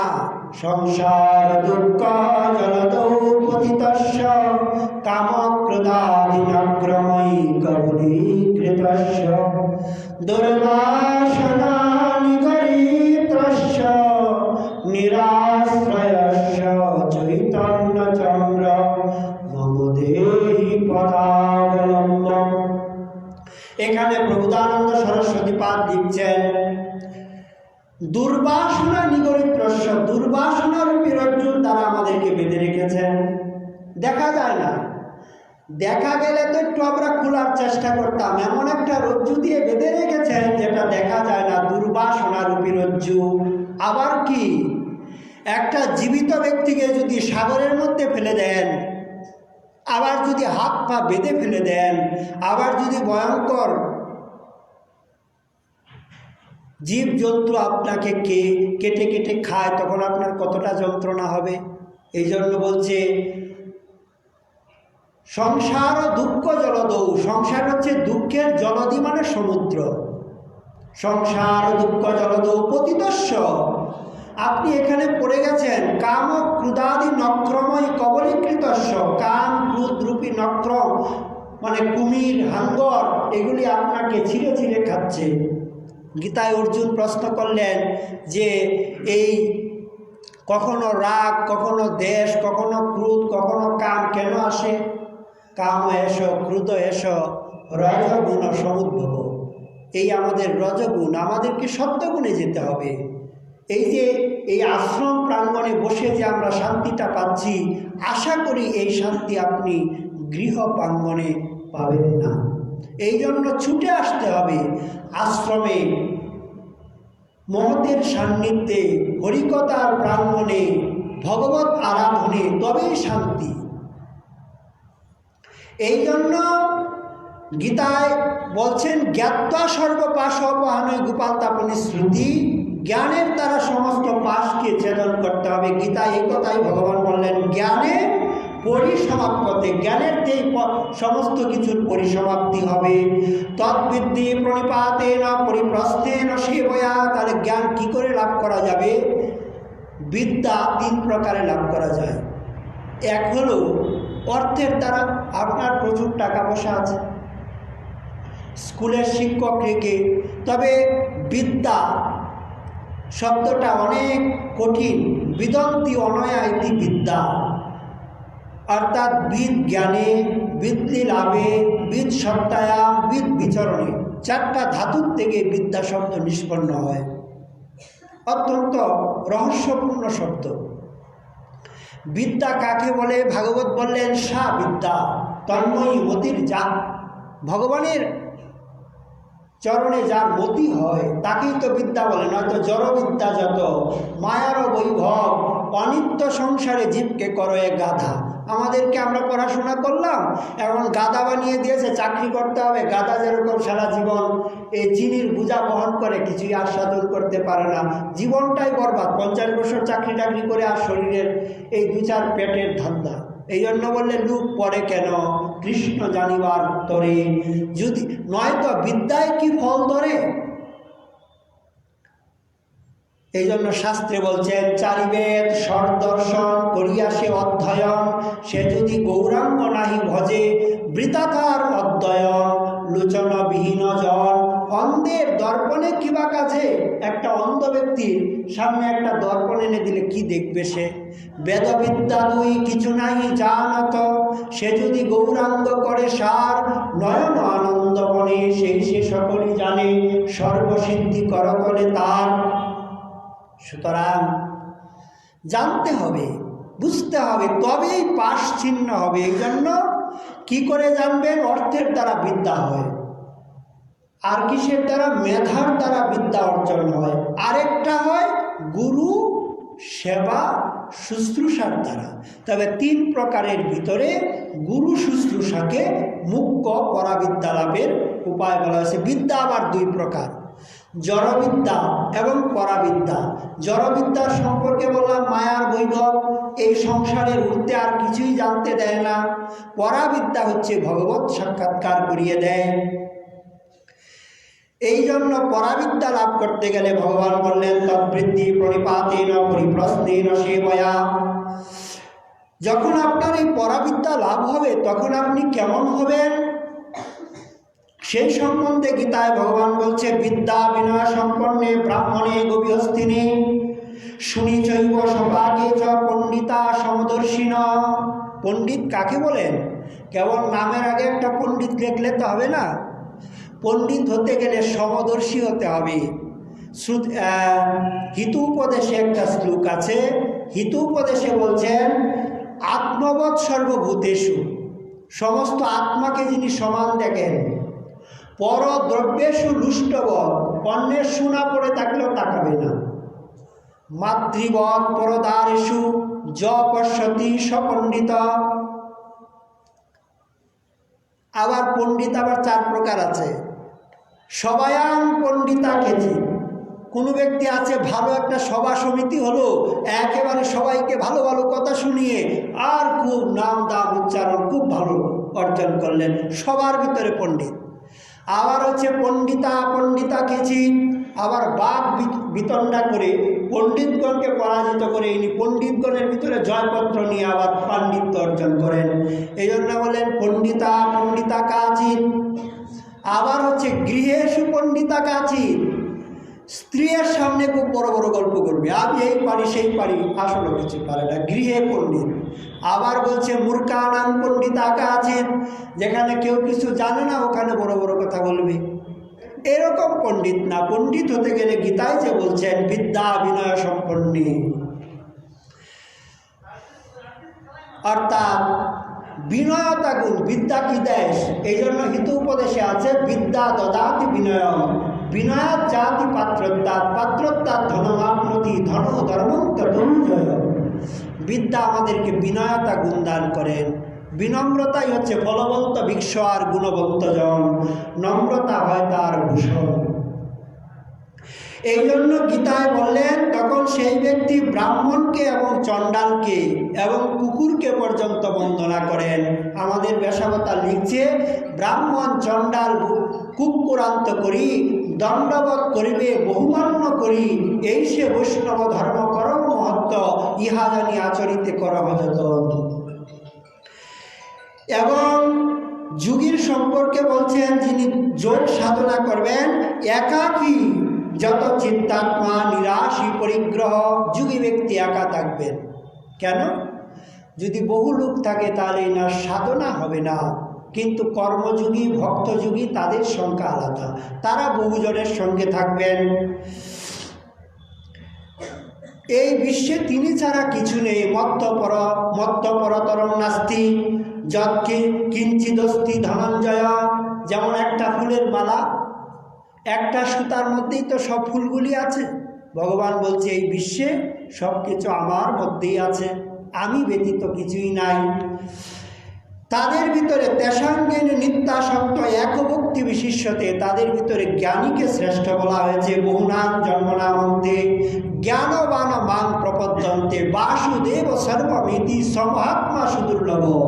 বহু জন্মের পরে জ্ঞানবান ভক্ত ভগবান বাসুদেব যে এক জগদীশ্বর, একম এব বহুশ্যাম প্রজায়ম সর্বং কুলিদং ব্রহ্ম। সুতরাং এইটা বহু বহু জন্মের পরে আসেন।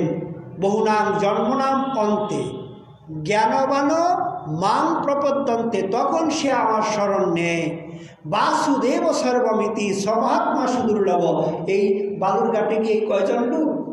কিন্তু তাদের ভিতরে বিচার করলে আপনাদেরকে বলা হবে সুদুর্লভ, কারণ তাদের চেতনা, তাদের আকর্ষণ আর তাদের আকর্ষণে অনেক পার্থক্য। কেন ভগবান সব জায়গায় প্রকাশিত হন না? ভগবান বলছেন নাহুম প্রকাশ সর্বস্ব যুগমায়া সমাদৃত। আমি যুগমায়ার দ্বারা সব সময় আবৃত থাকি। মুরয়ং নামি জানাতি লুকম মাম অজ অব্যয়ম। আমি যে অজ, আমি যে অব্যয়, এটা লোক আমাকে জানতে পারে না। কেন? আমি যুগমায়ার দ্বারা আবৃত থাকি। ভগবানের স্বশক্তি হচ্ছেন যুগমায়া। তবে যদি আপনার একটাই পরম সদ্গতি হবে, অন্তকালে যদি আপনি ভগবানকে স্মরণ করেন, অন্তকালে চ মামেব স্মরণ মুক্তা কলেবরম য প্রয়াতি সদ্ভাবং যদি নাস্তি ন সংশয়। অন্তকালে ভগবানকে স্মরণ করার জন্য এখন থেকে অভ্যাস চাই। এখন থেকে যদি আপনি ভগবানের নাম না করেন, যেমন স্বামীজি অজপা জপের কথা বলতেন, সব সময় অজপা জপ। আমাদের মহাপ্রভু তাই বলছে, খাইতে শুইতে যথা তথা নাম লয়, দেশ কাল পাত্র নাহি সর্বসিদ্ধি হয়। ভগবানের নাম নিতে সময়ের অপেক্ষা নেই। এক ব্যক্তি খুব বিষয়াসক্ত, সময়ই নাই, হরিভজন কখন করবে। এক সাধু গিয়ে বললেন, ভগবানের নাম করুন, নাম করুন, নাম করুন। বেচারা তো করবেই না, বলে আমার সকাল থেকে এই কাজ, রাত্রে এই কাজ, দুপুরে এই কাজ। সাধুও ছাড়ার পাত্র না, ছাড়বে না। বলছে তাহলে আপনি যখন বাহ্যকৃত্যে যান, শৌচে যান, তখন তো একটু সময় আছে। সাধু যখন ছাড়েই না, তখন বললেন ঠিক আছে, তখন করব। এখন ওই সময় নাম করছে। রাম নাম দিয়েছিল, ইনি রামানন্দী সাধু ছিলেন, রাম নাম জপ করতে বলছে। তখন যখন রাম নাম শৌচে নিচ্ছে না, হনুমান রেগে গেলেন। কি এই রকম বিষয়ই সারাদিন বিষয়ের মধ্যে মত্ত, বিষয়ের কি আর একটু আমার প্রভুর নাম নিবে সময় পাচ্ছে না, এখন শৌচে এসে নিচ্ছে, বিশাল আকৃতি ধারণ করে আর তাকে আঘাত করতে আসছে। এখন যেই নাম সেই কৃষ্ণ ভজনিষ্ঠা করিতে, নাম আর নামই তো অভিন্ন। রামচন্দ্র ভাবলেন তাহলে তো আমার নামের কলঙ্ক হবে। এখন এই বেচারা কিছুই জানে না। এই হনুমান যখন আঘাত করলেন, তার বুকে এসে রামচন্দ্র এই আঘাতটাকে নিয়ে নিলেন, চলে গেলেন।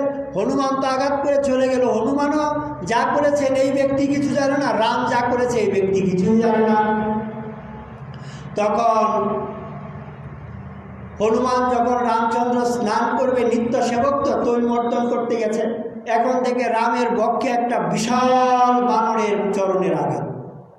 হনুমানের মাথাটাই ঘুরে গেছে, প্রভু আপনার এই কোমল কান্তি, এত সুকুমল দেহ, এর মধ্যে এইরকম বানরের আঘাত কে করেছে বলুন, এখনই আমি তাকে মেরে ফেলব। রামচন্দ্র বলছে, বৎস ছেড়ে দাও, ছেড়ে দাও। বলে না প্রভু, আপনাকে বলতেই হবে। অবশেষে অনেক কথার পরে প্রভু বলছে, এটা তোমার এই চরণের আঘাত? হ্যাঁ, আমার চরণের, যাকে আমি হৃদয়ে রেখেছি তাকে আমি চরণে আঘাত করব? বললো তুমি যে বেচারাকে আঘাত করতে গেলে, আরে আমার নাম আর আমি পার্থক্য? নাম নামই অভিন্ন। আপনি যেভাবেই স্মরণ করেন তিনি আপনাকে রক্ষা করবে। ভাগবত বললেন, সাংকেত্যং পারিহাস্যং স্তুবং হেরণমেব বা বৈকুণ্ঠ নাম গ্রহণম অশেষাগহরং বিদু। সাংকেত্যং, সংকেতেও যদি আপনি ভগবানের নাম নেন, কোথায় যাচ্ছেন? বলে আমি এই নারায়ণগঞ্জে যাচ্ছি, নয়তো রাধানগর যাচ্ছি, নয়তো হরিপুর যাচ্ছি, ভগবানের নাম আসছে কিনা? বললেন এই সংকেতেও। অথবা কার বাড়িতে যাচ্ছেন? বলে কৃষ্ণচন্দ্রের বাড়িতে যাচ্ছি, রাধানগরে, রাধাচক, একটা একটা নাম তো আছে মানুষের। বললেন তাহলে ওই নাম আপনাকে ছাড়বে না। সাংকেতন, পারিহাস্য, পরিহাস। রাস্তাঘাটে মালা তিলক নিয়ে গেলে বল না রাধে রাধে, হরে কৃষ্ণ, পরিহাস করে না? বললেন এতেও নামই আপনার জিহ্বা উচ্চারণ হয়ে আপনাকে ছাড়বে না। অথবা গান বাজনা, স্তুবম, অথবা অবহেলা, শ্রদ্ধা নাই, নাম করছে তবুও ছাড়। এত করুণা। এইটাই ভগবান বলছে, অন্তকালে যেও মান স্মরণ, আমাকে যে স্মরণ করেন। জং জং বাপি স্মরণ ভাবং তেজত্যান্তে কলেবরম তং তং এবৈতি কুন্তেয় সদা তদ্ভাব ভাবিত। আপনি অন্তভাবে যেমন মহর্ষি জড়ভরত অন্তকালের ভরত রাজা হরিণের দেহ চিন্তা করে মৃত্যুবরণ করলো, হরিণ হলো। এরকম আপনি যদি ভগবানের চিন্তা করে যান তাহলে ভগবত ধামে চলে যাবেন। কিন্তু ভগবত ধামের থেকে যদি আপনি ব্রহ্মলোকে যান তাহলে এই সংসারে আবার আসতে হবে।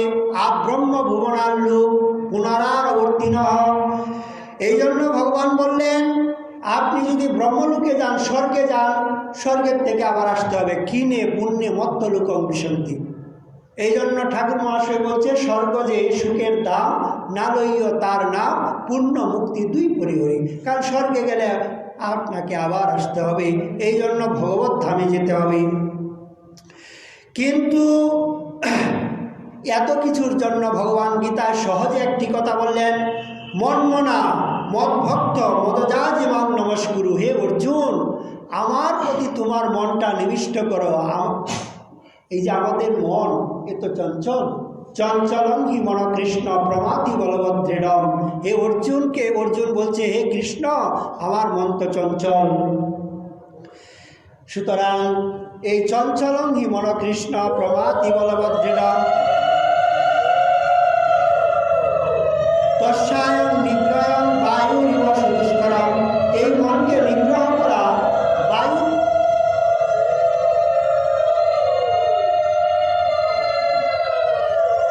বায়ুকে 10 মিনিট লাগবে। হ্যাঁ, এই টাইম আছে। আচ্ছা আচ্ছা, বায়ুরিব সুদুষ্কর। এই যে মন, আমাদের এই জগতে সব কিছু কিসের দ্বারা? মনের দ্বারাই তো। মায়েরা যখন রান্না করতে গেছে যদি বড় সংযোগ না হয় তাহলে লবণ বেশি হয়ে যাবে, নয়তো কমন হবে, কম হবে। বলবে আরে লবণই তো দাওনি। বলে মনটা মনে ছিল না। বলি কি না, আরে অমুকের জায়গায় যাওয়ার কথা ছিল, বলে মনে নেই। তো মনেরই তো বিশেষ প্রয়োজন, সাধন ভজনের জন্য মনের প্রয়োজন। এই জন্য ভগবান বলছে মনমনা, তুমি মনটা আমাদের দাও। কিন্তু কি করে দিব? আমাদের মন তো চঞ্চল। বায়ুরিব সুদুষ্কর ভগবানকে অর্জুন বলছে, আর ভগবানও মেনে নিয়েছেন অসংশয়। তোমার এই কথায় আমার বিন্দু পরিমাণ সংশয় নেই। হে অর্জুন, তুমি যা বলছো, তোমার এই বাক্যে আমি বিন্দু পরিমাণ সব, কিন্তু তোমাকে একটু পরিহাস করছি। অসংশয় মহাবাহু। মহাবাহু শব্দটা কেন দিলেন? আমাদের টিকাকার বিশ্বনাথ চক্রবর্তী ইনি বলছেন অর্জুন তো কৃষ্ণের সখা, যে সখার সঙ্গে সখা পরিহাস করে না? পরিহাস করছে ভগবান। কি পরিহাস করছেন? মহাবাহু কাকে বলা হয়? যার বাহুতে একসঙ্গে অনেকের সঙ্গে যুদ্ধ করার ক্ষমতা থাকে, তাকে মহাবাহু বলা হয়। আর অর্জুন মহাবাহু।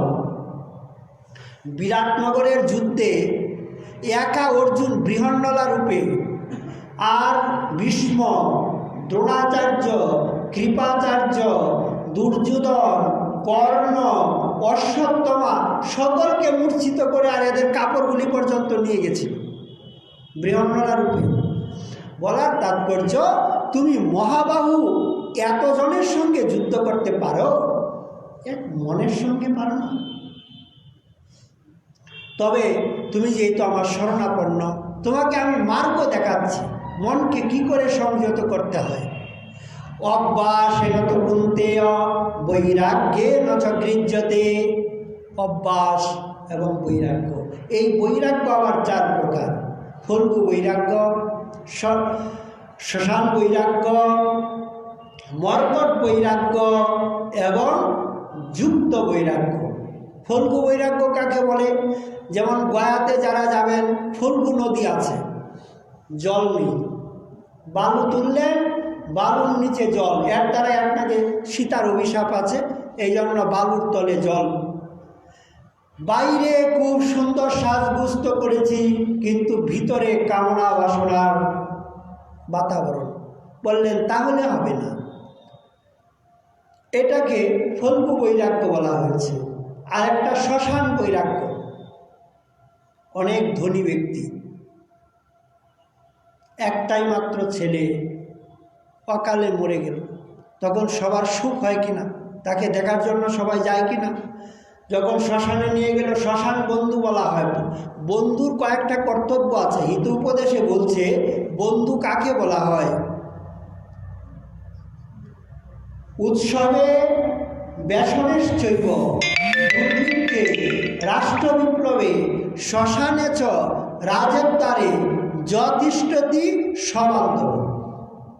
উৎসব, আপনার বাড়িতে অনুষ্ঠান, ডাকলেন আসুন, তিনিও আসলেন, তার বাড়িতে আপনি গেলেন, উৎসবে আদান প্রদান বিনিময় হলো। উৎসবে দুর্ভিক্ষে অন্নাবাব, আপনার প্রচুর টাকা পয়সা আছে, তাকে দিয়েছেন। উৎসবে দুর্ভিক্ষে রাষ্ট্র বিপ্লব, দেশে যুদ্ধ বিগ্রহ চলছে, আপনার ক্ষমতা আছে, তাকে রক্ষা করেছেন। উৎসবে দুর্ভিক্ষে রাষ্ট্র বিপ্লবে শ্মশানে, ওই যে একটা বন্ধু, শ্মশান বন্ধু বললাম, তখন আপনি তাকে কাঁধে করে নিয়ে গেলেন, তার অন্তিম কার্য করে দিলেন। শ্মশানে রাজদ্বারে, হয়তো তিনি রাজার কাছে দণ্ডিত হয়েছেন, আপনি তাকে মুক্ত করে আনলেন, একে বান্ধব বলা হয়। এখন তাকে নিয়ে গেলেন শ্মশানে। আরে ভাই, গৃহকর্ম তো করেই যাচ্ছি, মরেই তো যাব, কয়দিন বাঁচব, অতএব আর মানুষকে ঠকাবো না। দেখুন, এই জগতে কেউ মিথ্যার আশ্রয়ে চলতে পারে না, সত্যের আশ্রয়ে মিথ্যার প্রয়োগ করে। ঘিয়ের দোকানে যাবেন, আপনার যদি লেখা থাকে যে নকল ঘি, কিনবে কেউ? বলুন, নকল করলে কিনবে না, সব জায়গায় লেখা আছে খাঁটি ঘি, অথচ নকল ডালটা।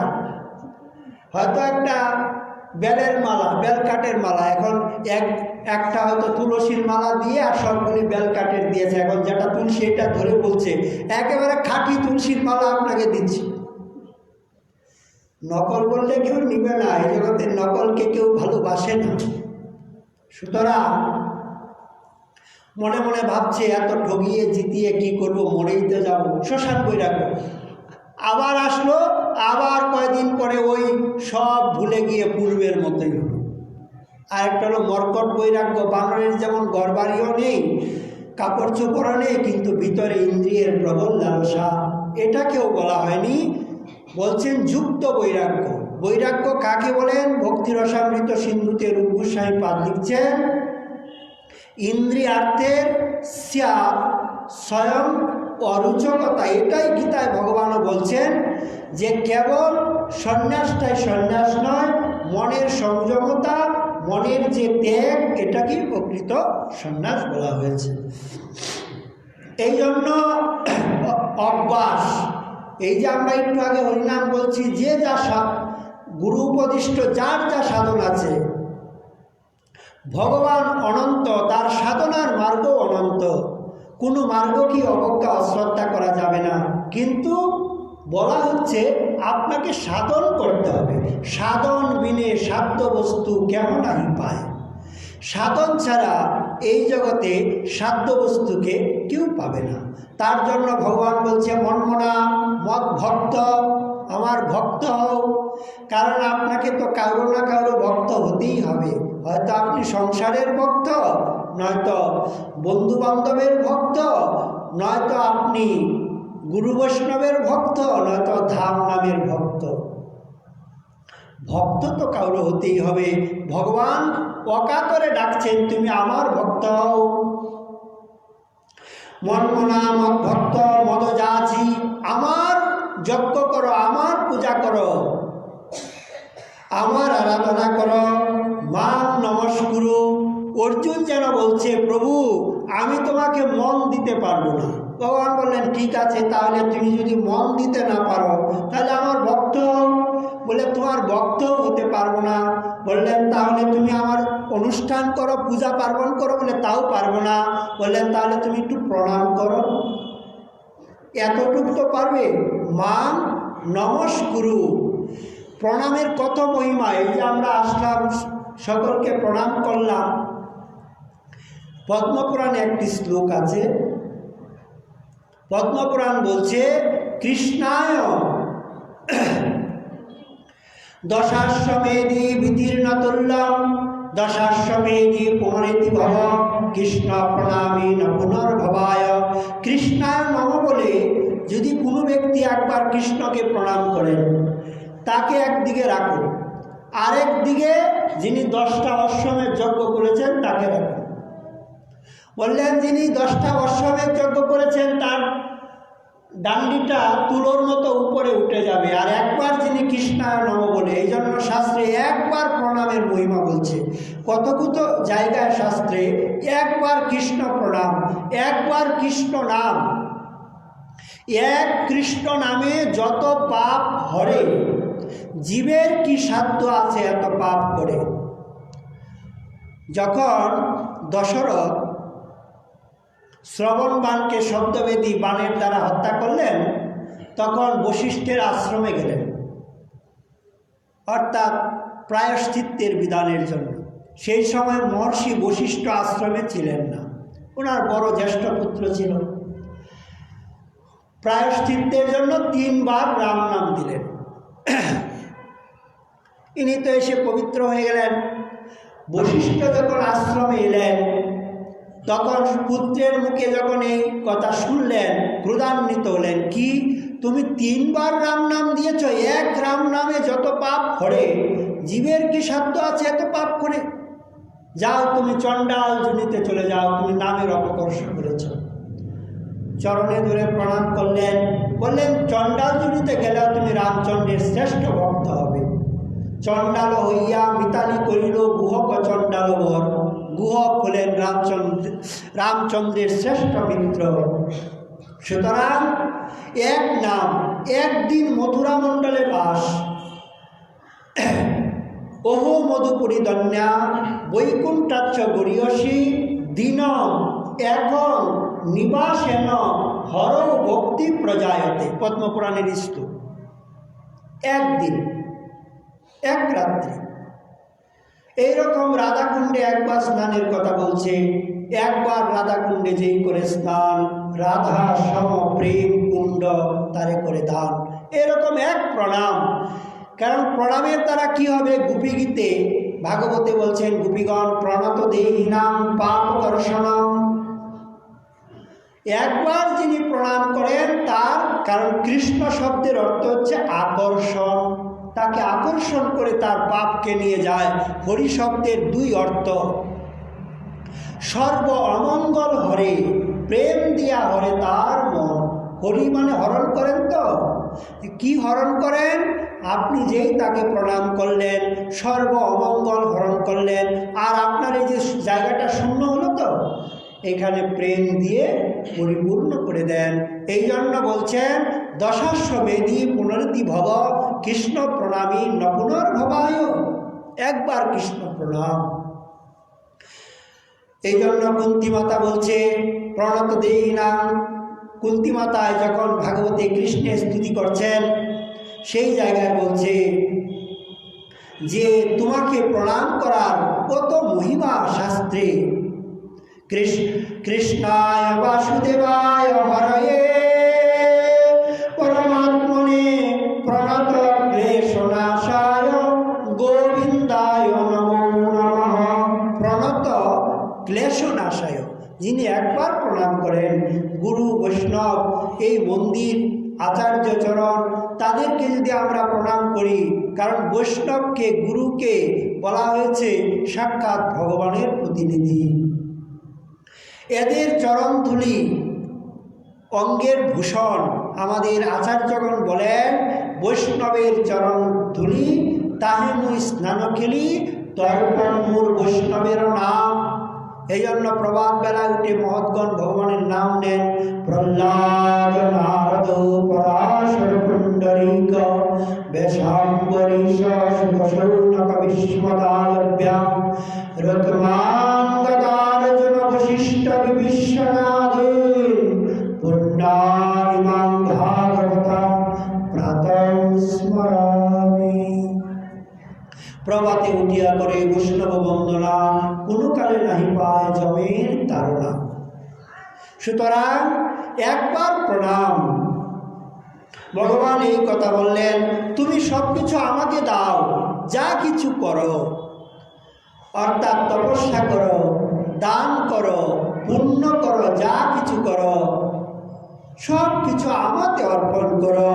তেষাং সতত যুক্তানাং ভজতাং প্রীতিপূর্বকম, তুমি আমাকে প্রীতিপূর্বক ভজন করো, আমাতে সতত যুক্ত থাকো, আমাকে ভুলো না। সুতরাং সর্বশেষে একটা সুন্দর শ্লোকে ৫৫ অধ্যায়ে ভগবান বলছে, নির্মাণ মোহাজিত সঙ্গ দোষা, অর্থাৎ নির্মাণ মোহাজিত সঙ্গ দোষা অধ্যাত্ম নিত্যা বিনির্বৃত্ত কামা। নির্মাণ মোহা অর্থাৎ তুমি মোহকে ত্যাগ করো। দেখুন, মোহ ধাতুটা চিত্ত বৈকল্যে, অর্থাৎ যার দ্বারা চিত্তের বিকলতা উপস্থিত হয় তাকেই মোহ বলা হয়। আমাদের অনিত্য বস্তুতে, এই জগতে মোহ, সুতরাং এর থেকে আমাদেরকে উঠতে যেতে হবে। এই জন্য বলছে এই মোহটাকে ত্যাগ করো। ক্লব্য মাস্ম গম পার্থ নৈতত্ত্বং আত্ম উপপদ্ধতি, তুমি হৃদয়ের দুর্বলতা ত্যাগ করো, মোহ ত্যাগ করো। আর কি করবে?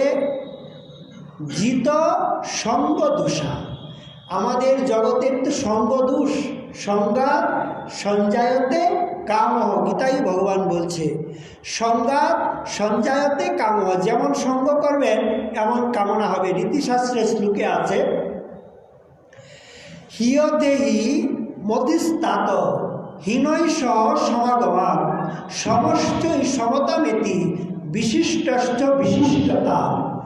আপনি যদি হীনলোকের সঙ্গ করেন তাহলে আপনার মনটা নিম্ন দিকে যাবে। একটা নেশাখোর, একটা অসৎ চরিত্র ব্যক্তির সঙ্গে আপনি কয়েকদিন চলে দেখুন, যেমন একটা ফটিকের পাত্র, মনটা হচ্ছে একটা ফটিকের পাত্র, কাচের গ্লাস, এটার মধ্যে লাল রঙের জল ঢেলে দিন, লাল দেখাবে, নীল জল ঢেলে দিন, নীল দেখাবে, এমনি তো সাদাই। মনটা এরকম, আপনি অসৎ সঙ্গ করবেন ওই দিকে চলে যাবে। এই জন্য ভগবান বলছে জিত সঙ্গ দোষা, তুমি এই সঙ্গ দোষ থেকে নিজেকে জয় করো, সৎসঙ্গ করতে চেষ্টা করো। এই জন্য হীনলোকের সঙ্গ ত্যাগ করো। আমার যিনি সমান তার যদি আমি সঙ্গ করি কিছুই পাবো না, সেও আমার কাছ থেকে কিছু পাবে না, আমিও পাবো না। এই জন্য ভগবান বললেন বিশিষ্টশ্চ বিশিষ্টতা, শ্রেষ্ঠ লোকের সঙ্গ করো, অর্থাৎ যার কাছ থেকে আমি কিছু শিখতে পাবো। এই জগতে আমরা জন্ম নিয়েছি, কি রেখে যাব? কীর্তির যশ স জীবতী। এই জন্য বলছে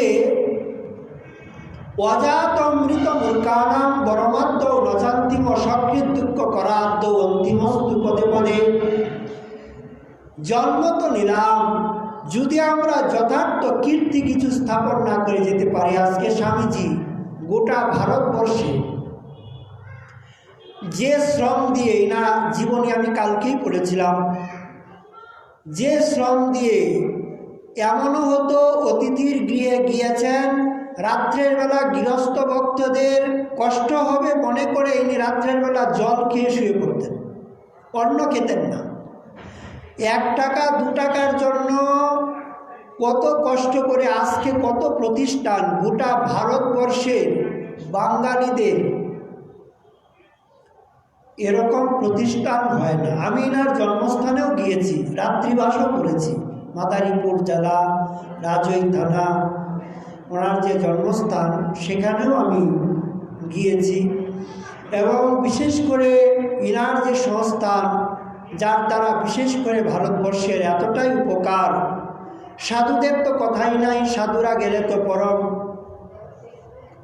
আদরের সঙ্গে সেখানে থাকা, প্রসাদের ব্যবস্থা, কোনো অসুবিধা নেই।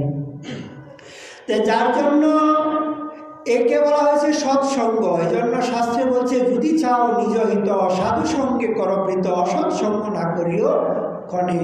সঙ্গ ত্যাগ করতে হবে, অসৎ সঙ্গ ত্যাগ করে সৎসঙ্গে আসতে হবে। এই যে আজকের দিন,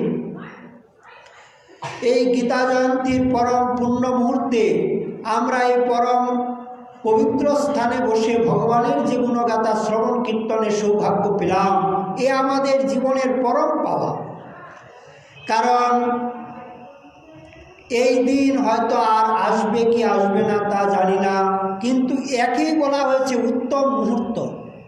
যেমন সারা দিন তো চলেই যাচ্ছে, আপনি ভগবানের ভজন করেন আর নাই করেন, সময় আপনার জন্য দাঁড়াবে না, সময় চলে যাবে।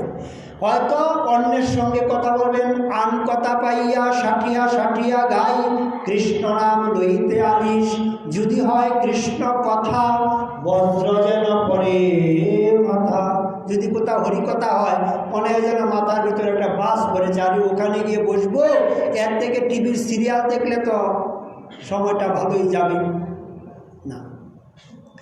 মহাজন বলছেন, যে নয়নে ভগবানের দর্শন হয়নি, সাধুগুরু বৈষ্ণবের দর্শন হয়নি, সেই নয়ন ভাগবত বললেন, বর্হায়তে তে নয়নে নরানাং লিঙ্গানি বিষ্ণুর ন নিরক্ষিত। যে বর্হা মানে ময়ূরের পাখা, ময়ূরের পাখার পিছনে একটা নয়নের মতো আছে দেখবেন। যে নয়নে গুরু বৈষ্ণব ভগবান বিগ্রহ দর্শন হয়নি, সেই নয়ন হচ্ছে ময়ূরের পাখা। আর হাত মৃতের হাত। বর্হায়তে তে নয়নে নরানাং লিঙ্গানি বিষ্ণুর ন নিরক্ষিত। যে পাদৌ ধূমজন্ম বাজৌ ক্ষেত্রানুনানু ব্রজেত হরের যৌ। যার চরণের দ্বারা ভগবানের মন্দির পরিক্রমা হয়নি, ধাম পরিক্রমা হয়নি, বললেন গাছের গুড়ি তার চরণ। এই জন্য নলকুবর মণিগ্রীব যখন ওরা বাল দামোদরের কৃপা পেলেন ভাগবতে, দামোদরের দেখা হলো, তখনও সাধন ভক্তির কামনা করছে। বাণী গুণানুকথনে, কথার দ্বারা যেন তোমার কথা বলতে পারি। বাণী গুণানুকথনে শ্রবণৌ কথায়াম হস্তুঞ্জ কর্মসু মনস্তব পদৌ রমেত স্মিতা জগৎ নিবাস প্রণাম। এই মাথার দ্বারা তোমার প্রণাম, নয়তো উত্তমাঙ্গ একটা ভার। আর শতা দৃষ্টি দর্শনে অস্তু শতাং ভবত্তনুনাং, দৃষ্টির দ্বারা বৈষ্ণব দর্শন আর সাধু দর্শন। এই জন্য সৎসঙ্গ করতে হবে। সৎসঙ্গের দ্বারা কী লাভ হবে? অর্থাৎ আধ্যাত্মিক উন্নতি আমাদের লাভ হবে।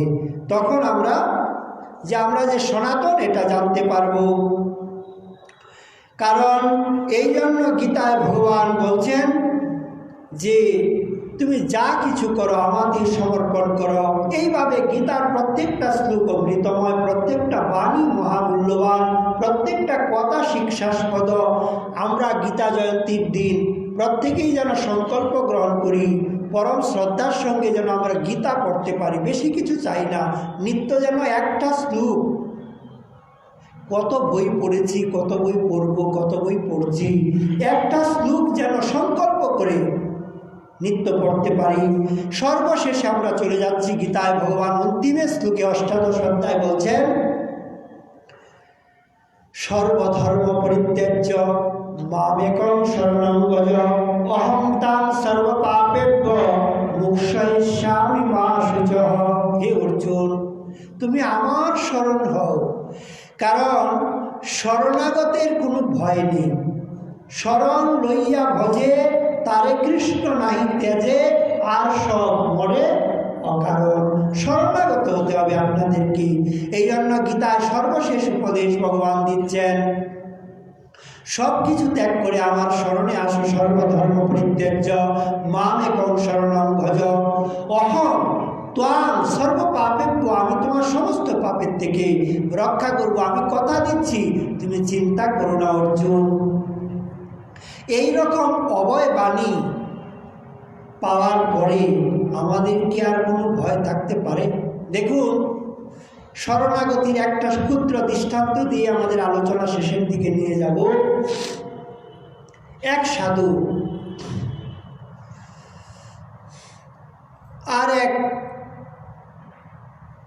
বিল জঙ্গলে যারা বসবাস করে, এখন ওই ভিল জঙ্গলের পশুগুলিকে প্রতিদিন হত্যা করে।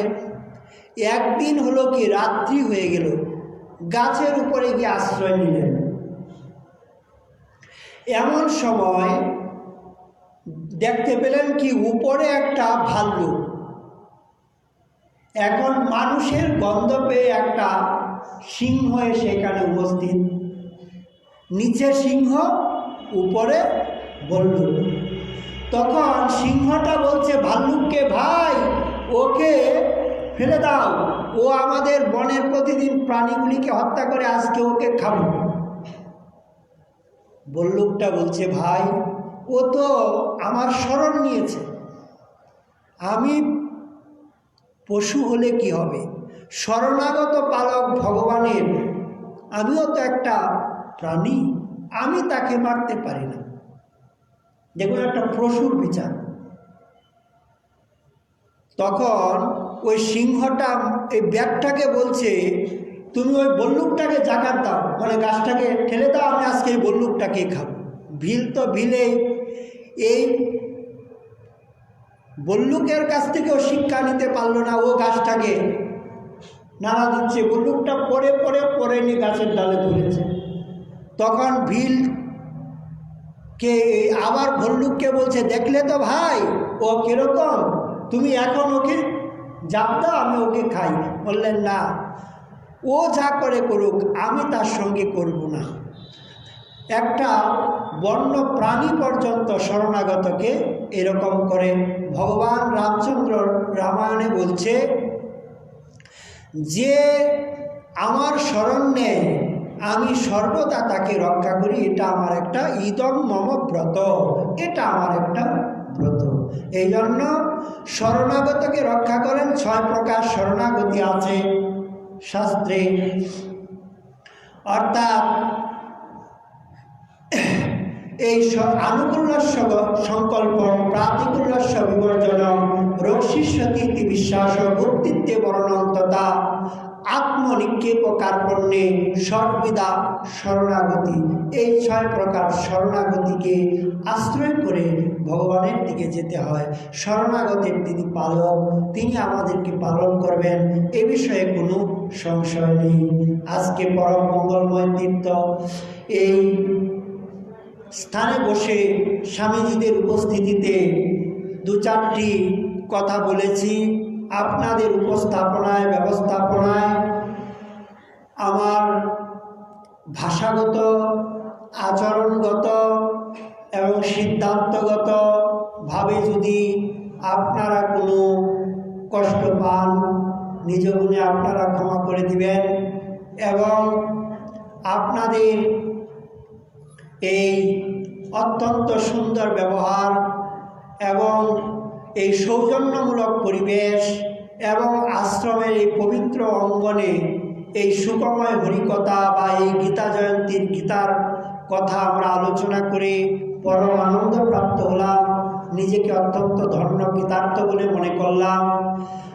আমার ভুল ত্রুটি আপনারা ক্ষমা করে বালক সুলভ আচরণের জন্য আপনাদের কাছে ক্ষমা প্রার্থী হয়ে আজকের এই পরম মঙ্গলময় গীতা জয়ন্তীতে পরম ভগবতী গীতা দেবীর চরণে শরণাগত হচ্ছি এবং গীতার পুনরায় অন্তিমে সেই পূর্ণাঙ্গ যে আমাদের ধ্যানটা উচ্চারণ করি আমরা আজকে শেষ করে দিব। পূর্ণাঙ্গ ধ্যানটা তখন উচ্চারণ হয়নি, আবার একটু উচ্চারণ করি আমাদের সমাপ্ত করছি। ও পার্থায় প্রতিবোধিতা ভগবতা নারায়ণেন স্বয়ং বেশেন গ্রথিতং পুরাণ মুনিনা মধ্যে মহাভারতম অদ্বৈতামৃত বর্ষেণীম ভগবতীম অষ্টাদশাধ্যায়িনীম অম্ভতম্ভানুসন্ধামি ভগবদ্গীতে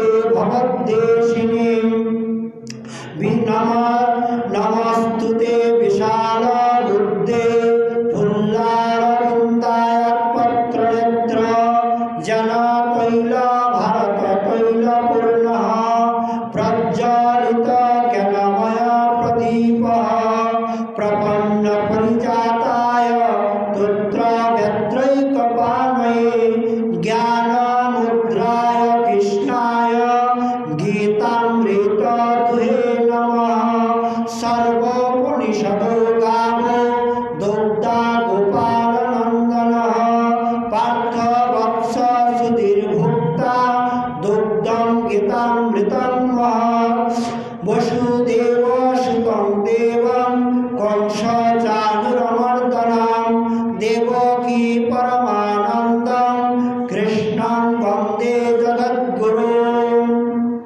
भीष्मद्रोणत्रटा जयद्रतुजलः गान्धारनीलोत्पलः शल्यग्राहवतीकृपेण वहनीकर्णेन वेलाकुलः। अश्वत्थामा विकर्ण घोरो मकरादुर्योधनावतीर्णे सतीर्णा खलु पाण्डवै रणनदी कैवर्तके केशवे। पराशर्य सरजोमलं गीतार्थगन्धोत्कटं नानाख्यानं केशरं हरिकथा सम्भूतनभूदितं। लोके सज्जन षट्पदै रहो रह पेप्यमानं मुदा भूयात् भारतपङ्कजं कलिमलप्रध्वंसी नाश्रयसे। मुखं करोति वाचालं पङ्गुं लङ्घयते गिरिं यत्कृपातमहं वन्दे परमानन्दमाधवं। जं ब्रह्मा वरुणेन्द्र रुद्रमरुतस्तुन्नन्ति दिव्यैस्तवै वेदैः साङ्गपदक्रम उपनिषदैर्गायन्ति जं सामगाः। ध्यानावस्थित तद्गतेन मनसा पश्यन्ति जं योगिनः यस्यान्तनं विदुः सुरासुरो गणाः। देवाय तस्मै नमः।